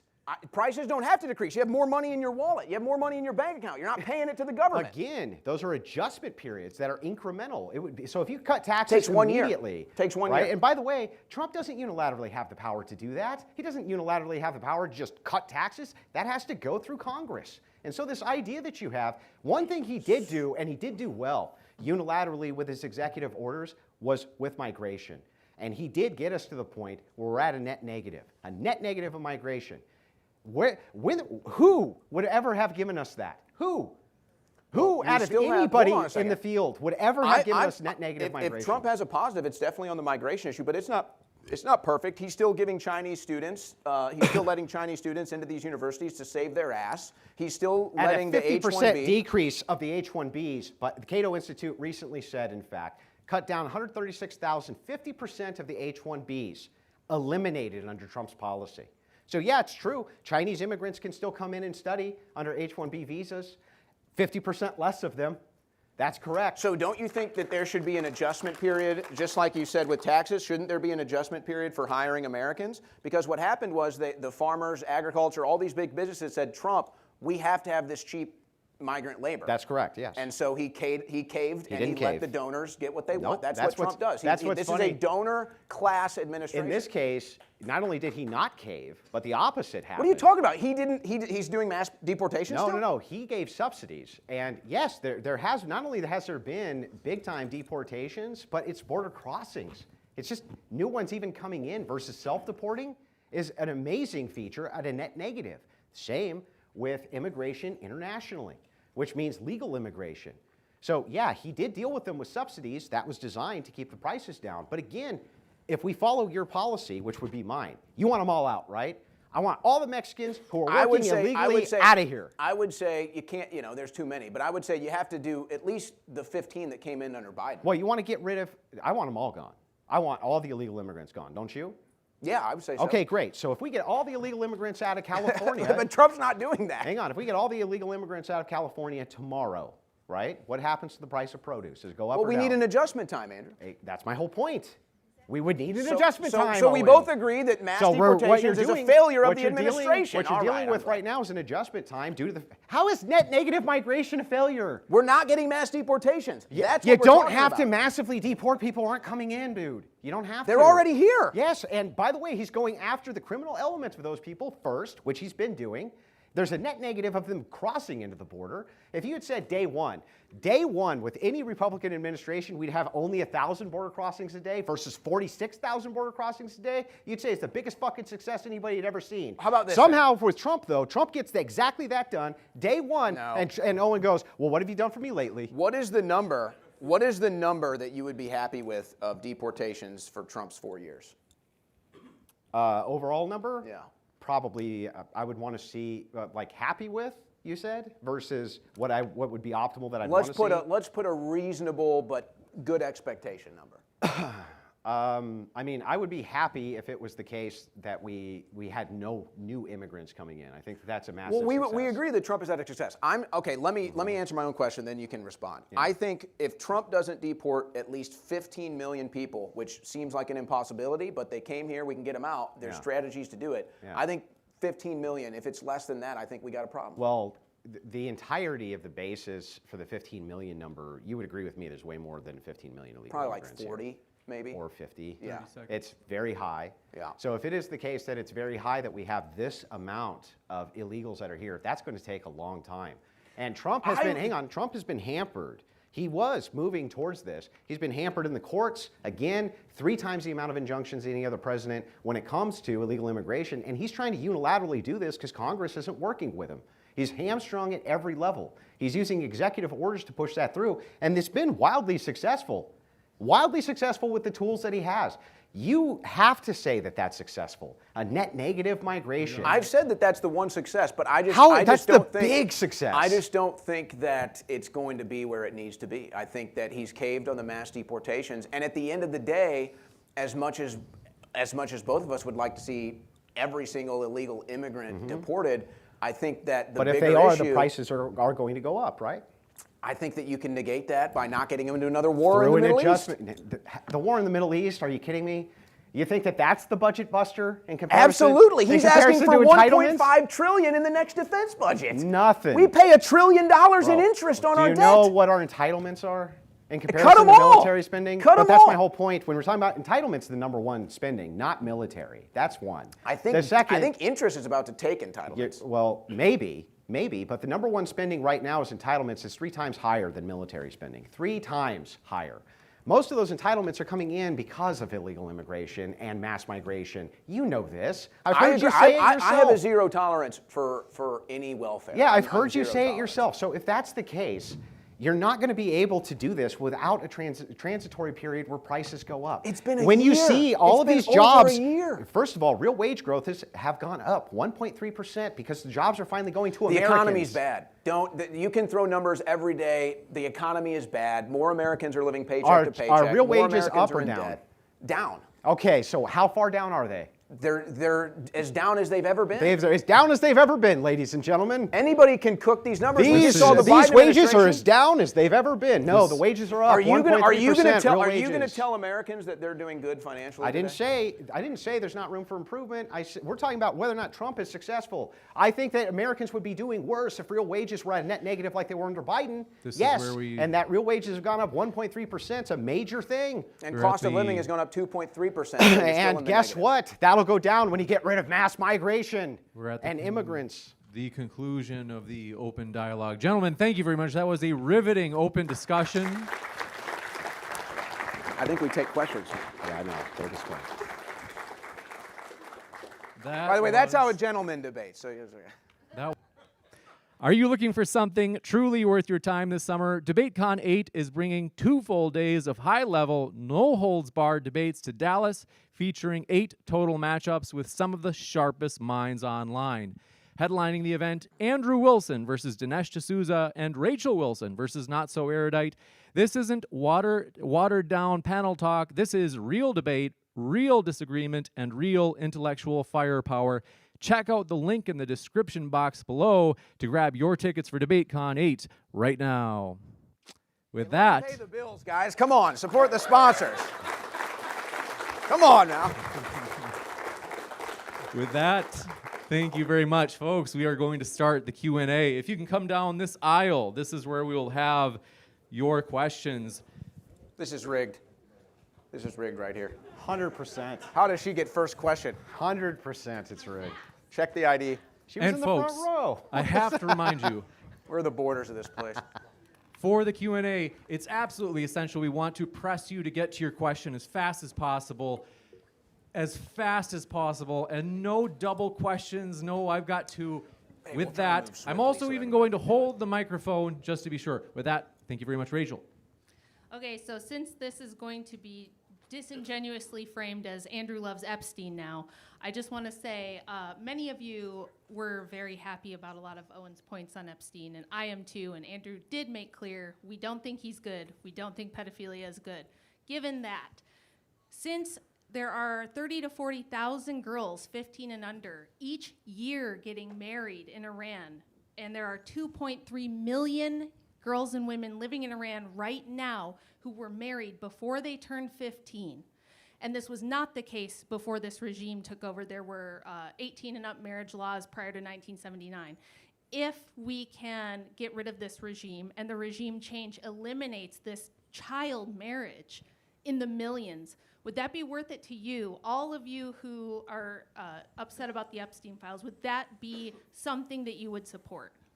Well, I'd have to know what the worth it payoff is. No, I'm inclined to say no too. I'm inclined to say no too because Iran is not my country. We've been in the Middle East for decades, for my entire life. So we only care about pedophilia when it's here. We don't care about 2.3 million children being married off to old men in Iran. I care about fixing my country first, and I feel that our presence in the Middle East has not resulted in anything positive. So then at least be honest that it's not about pedophilia. It's not. You do not care about pedophilia whatsoever. You're just ass mad.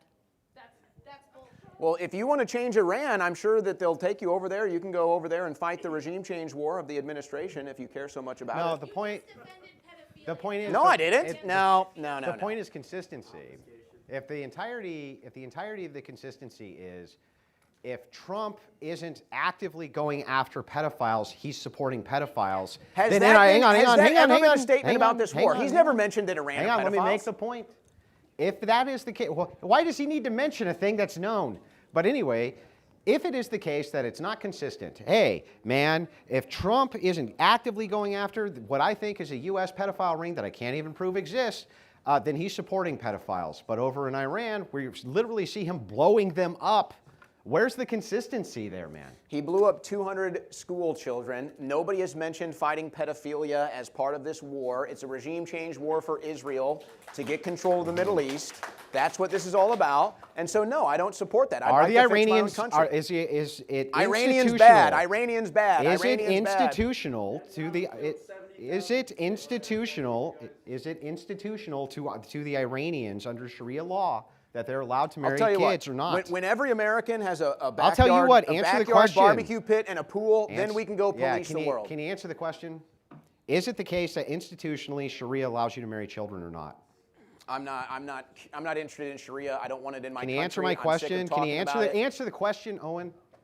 Yes, Sharia is Yes. bad. I don't like Sharia. I Yes. condemn Okay. Korea. So then the idea that she has is in fact the case. She's talking about consistency. If Trump is covering for pedophiles different. by not No. arresting who you think are No. pedophiles with no evidence, then you're supporting pedophiles by not letting him kill them in Iran. It's different. It's my It's different. country versus Iran. Okay, I live in different. America. I want to fix America. If you want to fix Iran, go to the Middle East. It's not about Nobody's stopping you. It's not about fixing Iran. It's about the consistency of your logical position, which is not So logical. it's not about fixing Iran, but that's We the do have entire to- basis It's of your not statement. a We do have to go to logical the next position question. to say, oh, I'll oppose it in this one hand, and if Trump doesn't do that, he's supporting it. But on the other hand, if I take us away from killing them in Iran, We do that's have not to- him supporting pedophilia. It's bizarre. You want to go one more time? No, I'm good. Oh, okay. You got it.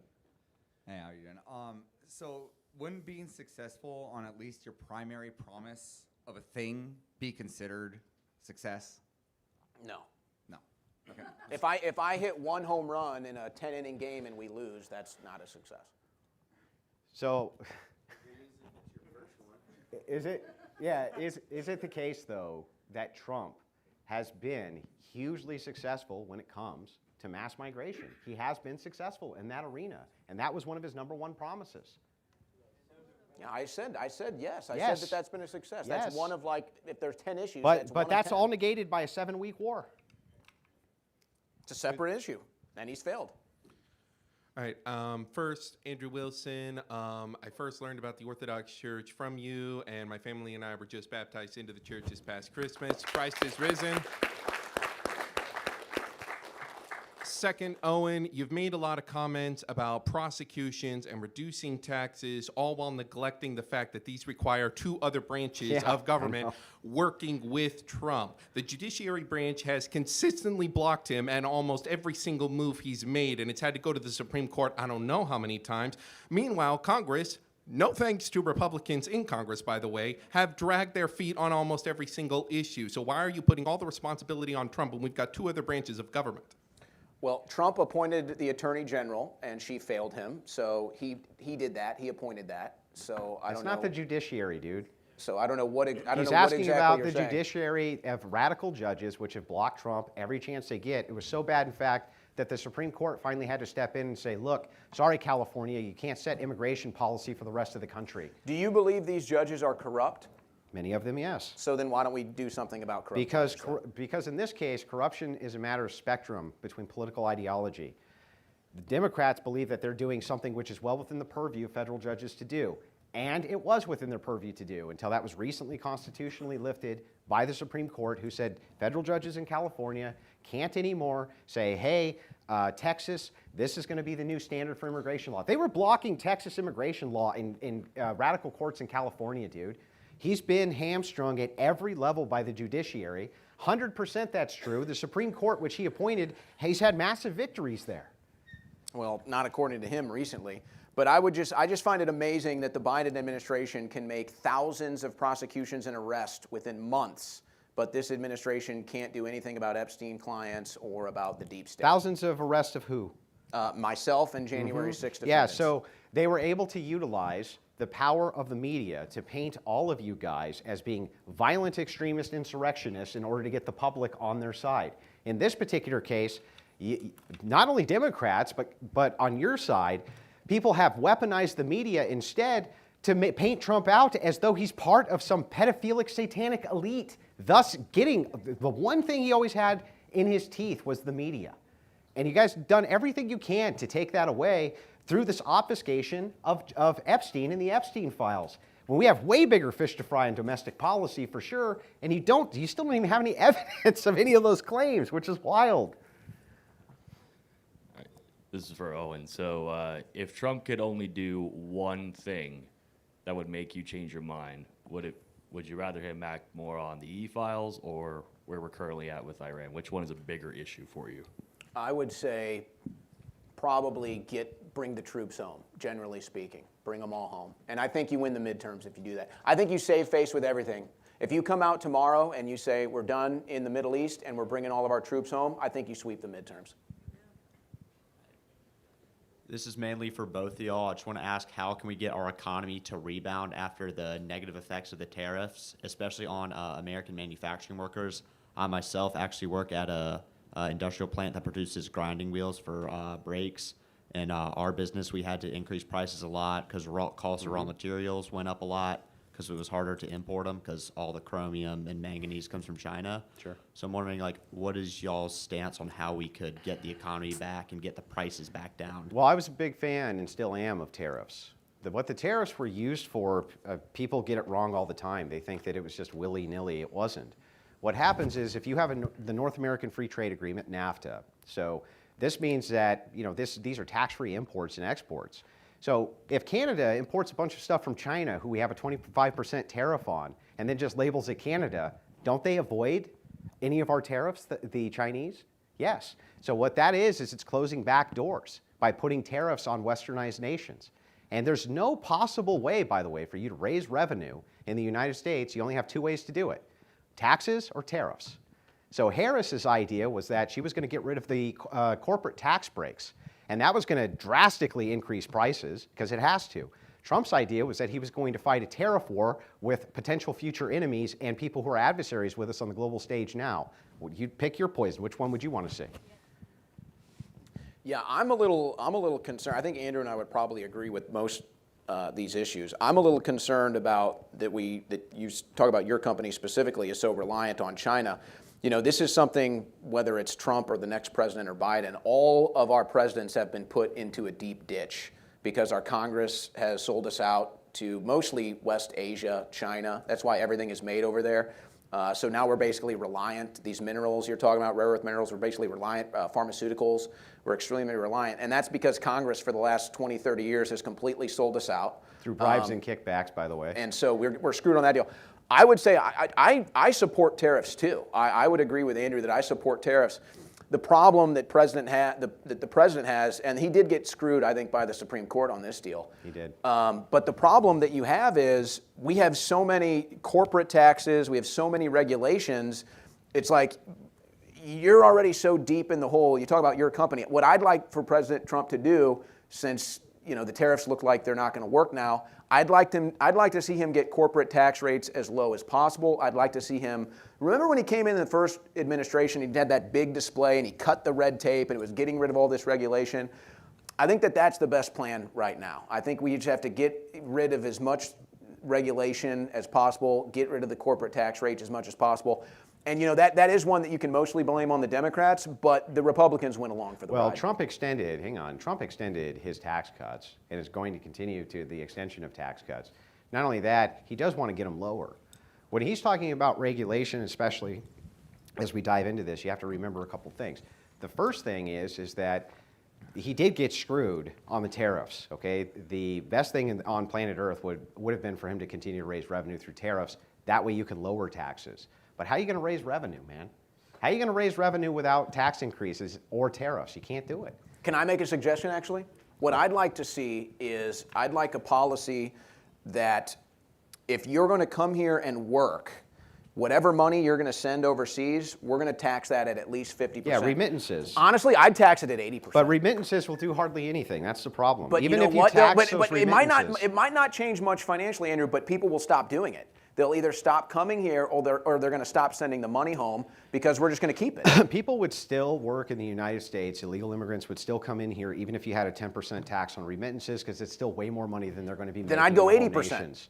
Yeah, but you're never going to get 80% through. And that's not the thing Trump can unilaterally do. Again, you'd have to have both houses. In this case, at least Congress would have to act on that. So I love the idea of we had Congress for a minute. We had Congress for a minute. Now, yeah. But could you say that just the money being made due to the large amounts of goods we have to import from China, could that also boost it? Because China I mean, they are far too big of an industrial power for us to just cut off. I mean, they produce half the world's steel. Yeah. They have 4 times our population, and their industry has been expanding rapidly for That's around what the 70 tariff war years. was for. Yeah, I the agree with tariff that. war was designed to weaken the Chinese economy as much as possible. And Democrats and some of the never-Trumpers and some of the Republicans who don't like Trump really went after him for tariffs because they made the same argument. Well, good prices are going to increase. Yes, of course they are. But what's the alternative? If you have Kamala Harris comes in and she takes out the corporate tax, right? The corporate tax decrease, your prices of your goods still increase, except now you're not weakening your global adversary. So it's like, which poison you want to pick? I would say too, if there's one thing, if you're gonna look an American in the eye and say, hey, we have a transitory period, you know, they say this thing, short-term pain for long-term gain. That's probably the only one where I would look them straight in the eye and say, I'm square with you. If you need to do these tariffs to try to rebalance the global market and that hurts us for maybe a year and we can start producing steel, we can start bringing some manufacturing back, bringing Main Street back, that would be something that I would say, okay, Americans would believe in that cause, but the whole thing's been turned over by the Supreme Court now. So. Hey guys, thank you for introducing me into orthodoxy. You're So, welcome. How many people Preacher up here. Yeah. Orthodoxy? Bring out the holy water. Come on. a question for both of y'all. You know, I've noticing a lot with foreign policy, especially in the last 50 years. You know, I see myself asking this question: what kind of America do we want to be? Do we want to stay to our imperialistic roots, which is based from like the Spanish-American War? You know, our acquiring of Philippines, Guam, Grenada. Do we still want to be that imperialistic power in the world, which I'm totally down for? I don't consider it an imperial power, but a hegemonic power. Yeah. And I think that that's the proper context. Americans are not imperialist and never have been. We don't have an empire, a traditional empire like what you'd see with the British Empire, things like this. We're a hegemon. And the United States will brook nobody messing with their hegemon status. And when you guys think about it, I know how that sounds. You go, wait a second, I don't care for a hegemon. Yes, you do. Oh, yeah, you do. You care a great deal if you're a hegemon. You just don't know that you care a great deal if you're a hegemon. But let me just ask it to you this way. If it was the case that you could pick between 2 lives, the one life is there's a guy who lives up on a hill who has everything and can kick the holy shit out of you, and you could be that guy, or the guy he kicks the shit out of. Which way you rolling, man? Tell me. You want to be the guy on the hill. So I think I agree directionally, but I feel like Americans are the ones getting their ass kicked right now. You know, that's the problem. I feel like Americans... By who? What? By who? By our own government. Oh, well, okay, hang on. Yes, inside of a hegemonic... I do want to just speed up the Q&A, just slightly. Yeah, very quickly, I'll just say, I agree with that, yes, of course, especially from Democrats and progressives. They beat the holy shit out of the private sector in the worst way possible. I guess what I'm saying is directionally to answer your question, when you're talking about empire, we're a hegemon, not an empire. I've got to go next one. Thank you very much. Hey, firstly, thank you, Andrew. Thank you, Owen. My question is around immigration and the demographic shift. So my question is, with the U.S. turning into a country with a non-white majority, the concern is that the significant demographic shift will change the country fundamentally, and America will cease to be America. And this is echoed in the dissident right-wing spheres. I want to quote Ben Shapiro here. He said in 2016, if I'm not incorrect, he said, "I don't give a damn about the so-called browning of America. Color doesn't matter, ideology does." And this has caused massive infighting in the right wing. And my question is, do you associate with the mainstream conservative view that Ben Shapiro and MAGA spouts, or the more dissident and alt-right? Well, I don't think MAGA spouts that. I think Ben Shapiro does, but I don't think MAGA in general spouts that. So I would answer it this way. Let's just agree with Ben Shapiro for the sake of argument here, that yes, under cultural nationalism, we'd want people who have the similar values to the United States. Those do just so happen to be most of the white nations. I'm just pointing that out, that if you wanted to import people who had the most amount of your values, that does seem to be from the nations which are mostly white. So I would even grant Shapiro's argument because, I mean, How would that actually how would that actually hurt the MAGA base to grant the argument? Well, I don't think we are taking Ben Shapiro's statements at face value at this with this quote here. I think he means something a little bit different than we're perceiving. But nonetheless, let me give you an example of something I experienced that might put this kind of into a picture for you. When I was charged by the federal government and I was going through the process of defense, I dealt with a Chinese prosecutor. I dealt with, I think it was from Azerbaijan, I forget which country, a country in the Middle East who was a magistrate judge. And then there was another prosecutor, I forget where it was. The point is, 3 foreigners that were now American were involved in my case. I had a free speech case. They even cite my speech as the reason for putting me in jail. Now, I don't know if it's the perfect example, but I look at that and I say, here's 3 people who weren't born in the country, who don't have that ingrained love of free speech. It's not in their heart. It's not in their soul. It's something they might have been taught. It's something they might have learned as like a textbook concept, but they don't understand the soul of it. They don't understand the spirit of it. And so that's where I think it starts to come into play. There's an American spirit. There's an American soul. You have to have it. You can learn it through a textbook, but when you come from a foreign country that doesn't, live and die by these ideas and practices, it's a little bit different when the rubber meets the road. So I do think it matters. It might not matter what your skin color is, but it matters that if you come from a country that doesn't value free speech, you really can't even comprehend what that means to Americans. But even I if don't it think did, you can. Let's just say, for the sake of argument, very quickly, that it did. That everybody in the United States said, you know what? We just don't want mass migration from only brown countries. Let's just say that they did. So fucking what? We have the control to do that if we want to do that. Nobody bitches if Japan does that. Nobody cares. They don't give a shit. Right. Not a bit. So the thing is that if it's the case that you really want a democracy, you really want a republic, you really want the will of the people, well, mass migration in all Western nations is resisted by all people in Western nations. Isn't that amazing? They all hate it. Every one of them. In the UK, they mass voted against it. They hate it in Australia. They hate it in Western Europe. They loathe it in Eastern Europe. It's unpopular everywhere it's tried. Next question. Just get as many people in as possible. Ready for you. All right. So this Congress so far has only passed 83 bills, which is on track at this point to be the lowest of the modern history. So I want this from both of you, which is, what is your opinion on the current Republican Party, which Trump heads, and how they've misspent their trifecta in government and what it means for the political future of the party? Yeah, so I would agree with Owen. So here's maybe an olive branch. Republicans aren't doing a great job. And it would be nice to see many of them in Republican primaries get primaried out by better candidates. I would agree with that 100%. I just think that you're going to need Trump's support to do that. 100% you're going to need his support to do it. So, I do think that ultimately we miss the forest through the trees, and what happens is we go, well, wait a second, if we just accelerate and we wait until things get really bad, then somehow base candidates are going to come out of the woodwork and there's going to be new messiahs. That's not what happens. What happens is you live in 4 years of 6 years of misery, and then you rush to the other party to offset the damage done. And all you do the entire time your party comes in is undo everything the other one did. I'll give you a chance to respond to one if you want, but then we got to move to the next I'll question. be quick. Yeah, speaking of Trump endorsements, I wish he wouldn't endorse people like Lindsey Graham right here in South Carolina. And I've been given the thought process behind it. I don't like it. I think Mark Lynch would be a much better senator, and Trump used to campaign against Lindsey Graham. But I will say this in response to the Congress issue with Republicans. I don't think this GOP, I don't think this Republican Party actually likes Trump. I think they're faking it. I think they're pretending it right now. Of course. And I think when the time comes, they will all turn on Trump. And I'm afraid it's going to be after the midterms when the Democrats move to impeach. If they do, I think a lot of Republicans are going to turn on Trump in that case. And we'll see what the Republican Party was really about. But if we assure by continuously attacking Trump, that especially by labeling him as a pedophilic protector, which, by the way, he was almost assassinated for the other night, right? You read the manifesto. He was almost assassinated because they were like, wow, you're protecting pedophiles. You assure Democrats coming in, which will hamstring Trump, and they will impeach him.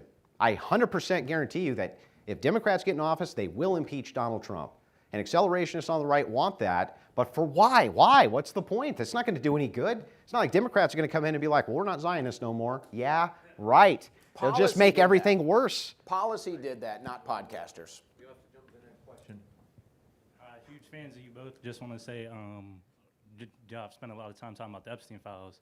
I just had a quick question about both of you, your opinion on Donald Trump hand appointing Ronald Lauder's son-in-law, Kevin Wirtz, to the National Treasury earlier this year. Who, if you know anything about the Epstein files, he was the second biggest donor besides Les Wessner to Jeffrey Epstein. It's just the facts. Whether Trump was involved in anything illegal or not, I'm not convinced that he has been, but it's just a fact. Trump was in the Epstein circles. He hung around with all these people. I don't think you can deny that. We'll go to the next question. Hello, you two. First of all, thank you guys so much for being here. I have a question for both of you. I'm a little concerned about this sort of division sort of on the right. So, Owen, could you provide me your strongest point of praise for Trump? And Andrew, your strongest point of criticism, please. Yeah, I'll make it quick. Again, I will never regret voting for Trump because he freed a lot of my friends that would have spent much of the rest of their lives in a federal prison. So for that, I will never regret voting for Trump. Whether or not I think it's propaganda-driven, he has restored a certain level of patriotism, I think, to this country that is always good. Whether or not it comes from a base of truth or not, he is constantly trying to induce patriotism, so I think that that's good. He's obviously secured the border. On these three things, I would say that Trump has done a great job. Yeah, Trump's done a great job. So to answer your question directly, he's way too pro-woman. That's true. I will say, I call it the bimbofication of the administration. Yeah. It's really bad. Bondi is a bimbo, 100%. The faith, his office of faith lunatic that he has in there, she's a problem, right? The fact that they bend over backwards for the females in the administration. Hey, this was supposed to be positive. At least say they're good looking or something. Well, no, I'm supposed to take the jump worst. forward. Oh, you were taking the I'm taking the worst. What's the worst thing Trump's done? His pro-woman's the worst thing he's done, in my opinion. Just to get in as many questions as we can with the remainder of time that we have. Why are the women clapping for that? Good God. Nobody hates women like women. I have to restrict you guys to just one response to each question, just to get as many questions in as we're running a little behind. Okay, Owen, Andrew said in his opening statement that one of the strengths of Trump was moving the Overton window. We just had a conversation about Republicans secretly hating Trump. I think I've seen you long enough, a big fan. You have a problem with the uniparty and the way things have been for years and years and years in this country. Given the fact that it would be impossible to even consider a fraction in that uniparty before Trump, wouldn't you say that that alone is a success of Trump? That we have a better chance, he's making small incremental gains now, but we have a better chance of actually having someone like me and you would say is much better in the future because of Trump. And wouldn't that be enough for you to consider him a success? Yes, but I think the issue... I think the issue that we're going to face is we're 2 election cycles away from that coming to fruition, and whatever damage is going to be done in the next 4 years, I don't know. I don't know how bad it's going to get, but I think that we're starting to see that process. Yes. Well, it's funny to me though. Again, every time we go down these roads, it seems like Owen is more on the Trump has been more successful than not. His big 2 things seem to be hinged on, and I knew that they would, the Epstein files and what's going on in Iran. But anytime we get into domestic policy and what's going on here, he seems to have a much more favorable opinion. So I get a closing statement, right? Well, hang on, I'm just answering to the question, right? So just making sure. So I mean, overall, he seems like he's far more pro-Trump than not pro-Trump as far as the successes, in my opinion. Thank you. I appreciate that. Maybe the right one will get off my ass now. This one. Thank you both for the exciting debate. Andrew, do you believe that Trump could do a policy or an action that would be so bad that it would overcome all of his net successes? And if so, how would it not be him portraying himself as the God-man Jesus Christ, thereby incurring the wrath of God on our nation? Oh, I see. So the meme. So I think that Trump's actually memed worse stuff than that, honestly. But sure, I'm willing to grant that was bad. Okay, yeah, he shouldn't have memed out, himself as Jesus Christ healing the soldier. 100% agree. I'm definitely not giving Democrats control of the nation over it. It's no way, not in a million years. So even if Trump blasphemed, let's just say he's a blasphemer, all of the Democrats are blasphemers. They're all anti-Christian. They're all lunatics, and most of them are atheists. So it's like, okay, a little bit of blasphemy versus that. I'll take the little bit of blasphemy. Maybe you don't like it, right? But I'm assured what will happen to Christians if Democrats get back into power. I'm assured. That was a doctor, okay? I thought I was a doctor. You know, too, on the doctor thing, he did say that with a smirk. He was like shit posting to the media when he said it. Just saying. We'll go to the next one. Okay, I wasn't going to ask a question until the very end. Owen said that there's a MAGA cult now that Trump is ahead of. And I guess the question is, the biggest split now would be headed by Tucker Carlson having like nicotine-driven demon visions and Candace Owen talking about like Bridget Macron's phallus and like committing calumny against a widow and Erica Kirk, I guess, and like the guy you just interviewed, Dan Bilzerian, talking about whatever the hell he's talking about between playing poker and fucking tons of women, whatever. So I guess the question is to both of you, I guess, which side is better, Trump and his people who are actually, effectuating change, in our favor, or, the people talking about Bridget Macron's dick and all that? I mean, that's kind of a bit of a straw man, so I don't really know what that has to do with this debate. I don't see Candace Owens in South Carolina, campaigning for Mark Lynch. She Or doesn't even really debating do her much outside views. just At least Owen debates his views. I did campaign for Mark Lynch. I was here. No, but I'm saying, like most of the people within the, true MAGA, as you would see it, they're mostly online. Outside of you and a couple others, they're mostly online just complaining. Yeah. No, I mean, I'm not sure what exactly you're asking. Unfortunately, let me answer it like this. Unfortunately, good people in politics are very rare. I feel like that doesn't answer the question at all.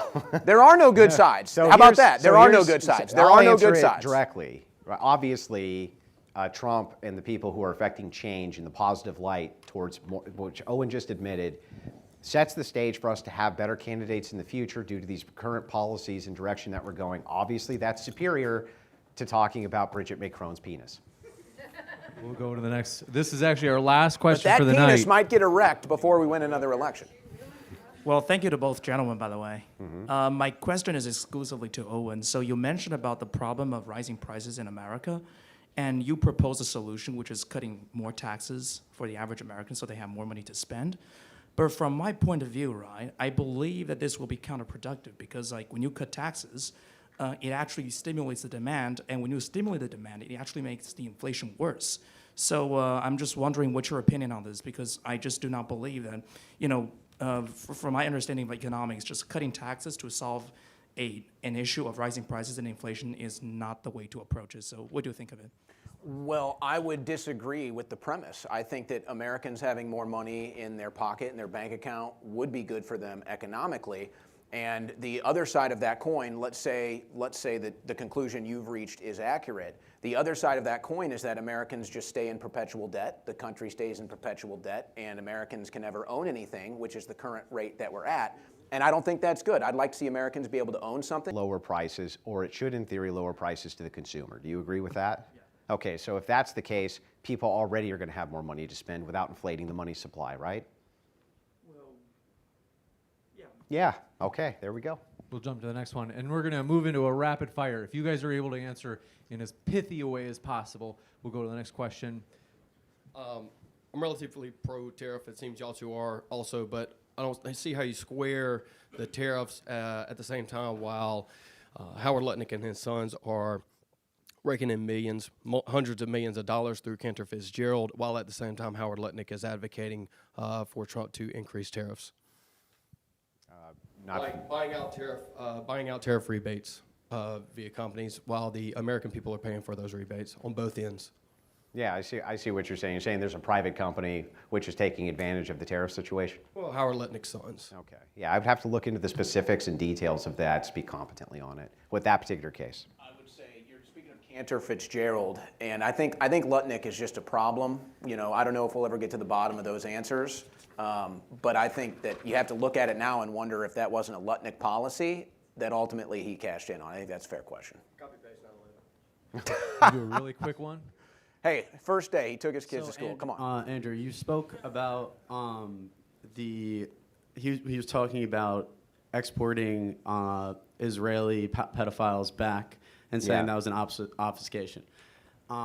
Okay, so we don't want to talk about Israeli pedophiles, but what's one thing we can talk not about? only did we talk about it, but I actually gave him more accurate numbers, which more was more than how important, many he said.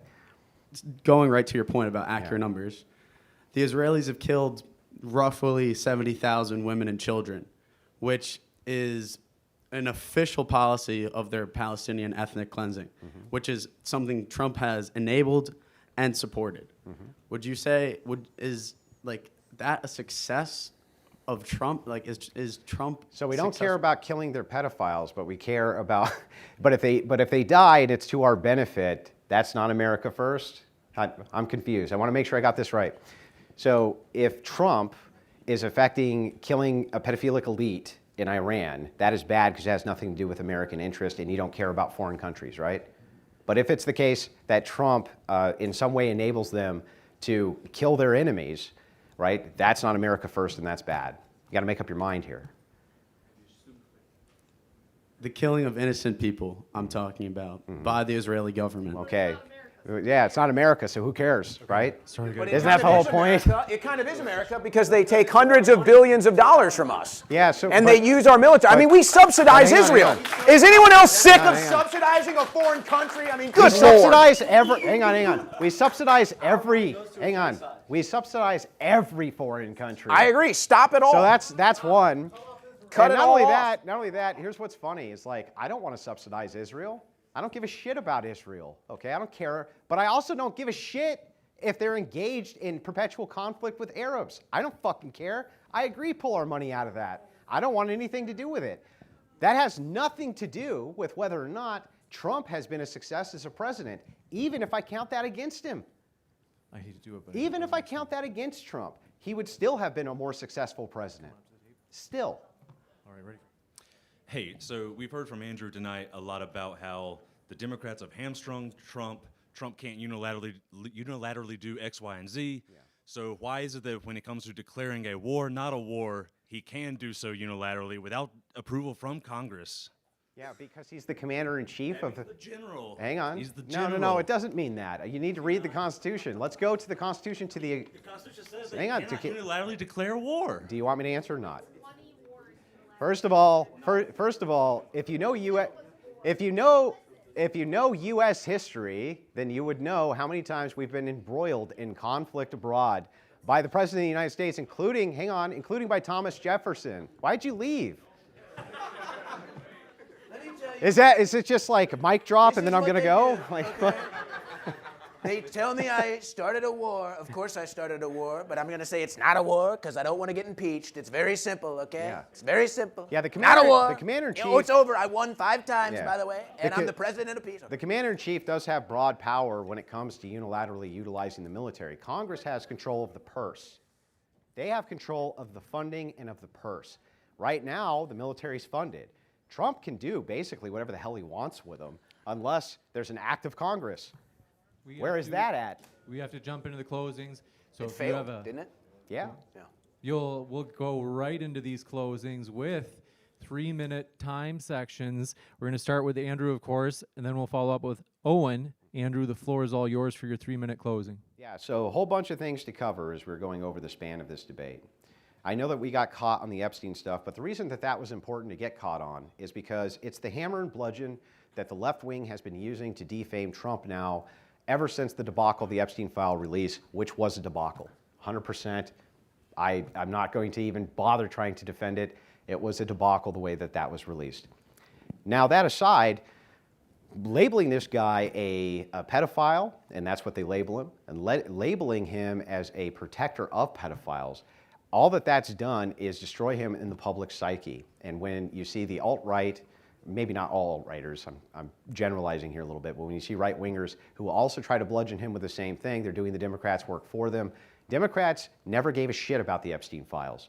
Nothing was ever released under any Democrat president. In fact, the sweetheart deals to Costa, as we pointed out, was done under Obama. They've never cared about it. They use it as a bludgeon against the guy, and Republicans go right along with it. basically, they're using that as a position to try to sweep the midterms. And that's exactly what's probably going to happen. And you're going to be really mad when they do, because you're going to remember what it was like living under Democrats. It sucks. Now, that's why that was so important. And I asked Owen about evidences, and of course, he didn't fucking have any. The evidence is always, they didn't give us enough evidence.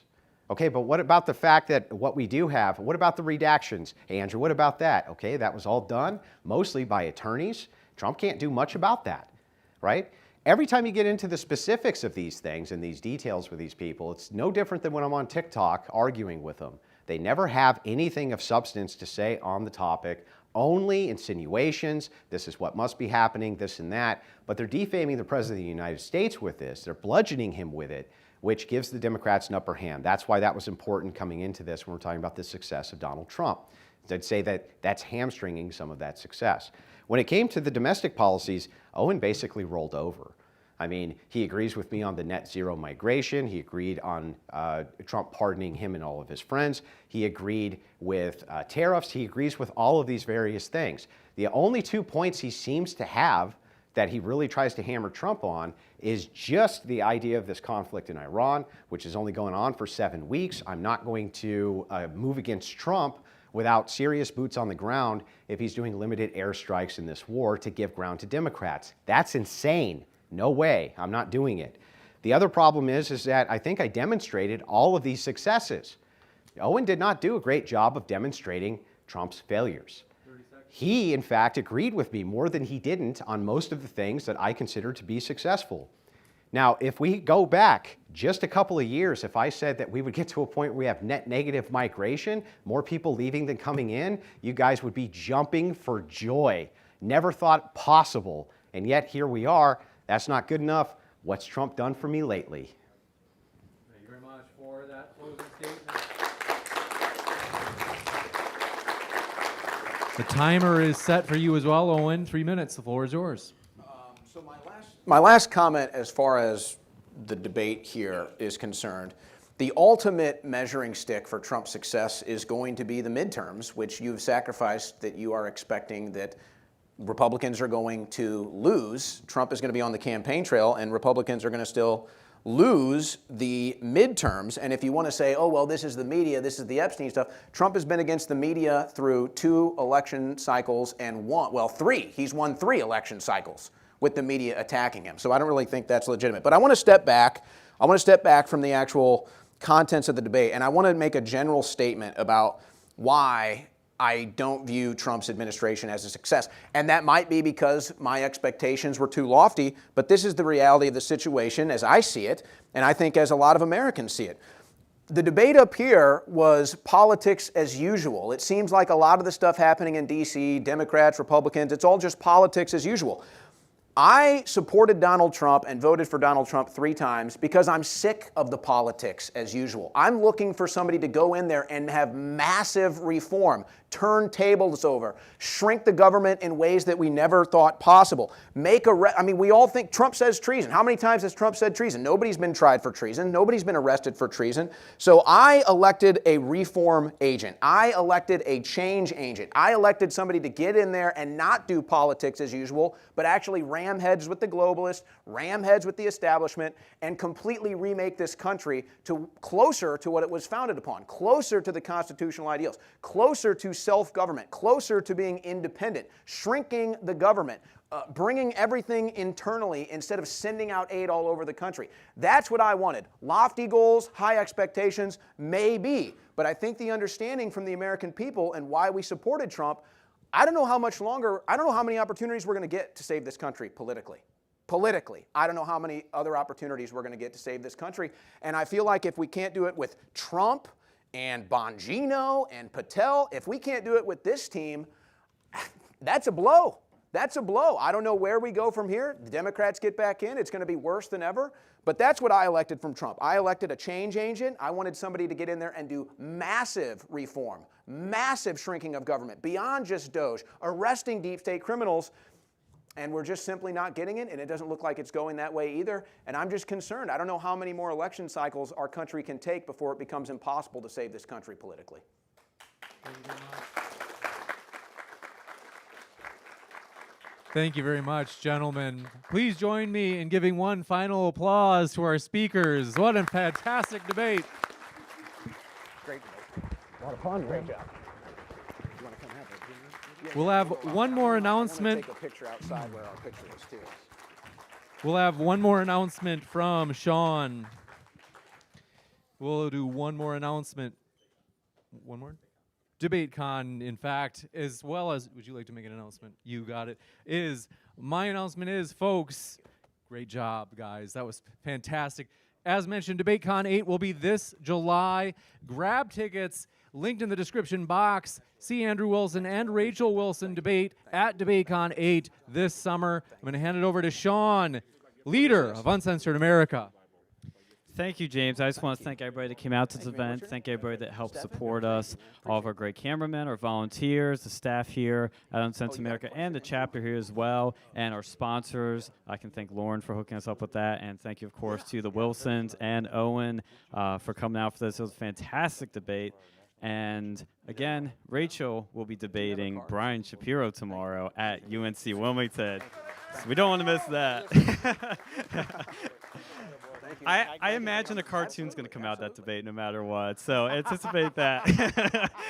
There's a pro. And Brian loves it too, apparently, so it'll be fun. But thank you guys so much for coming out, and I hope you have a great night. Thank you.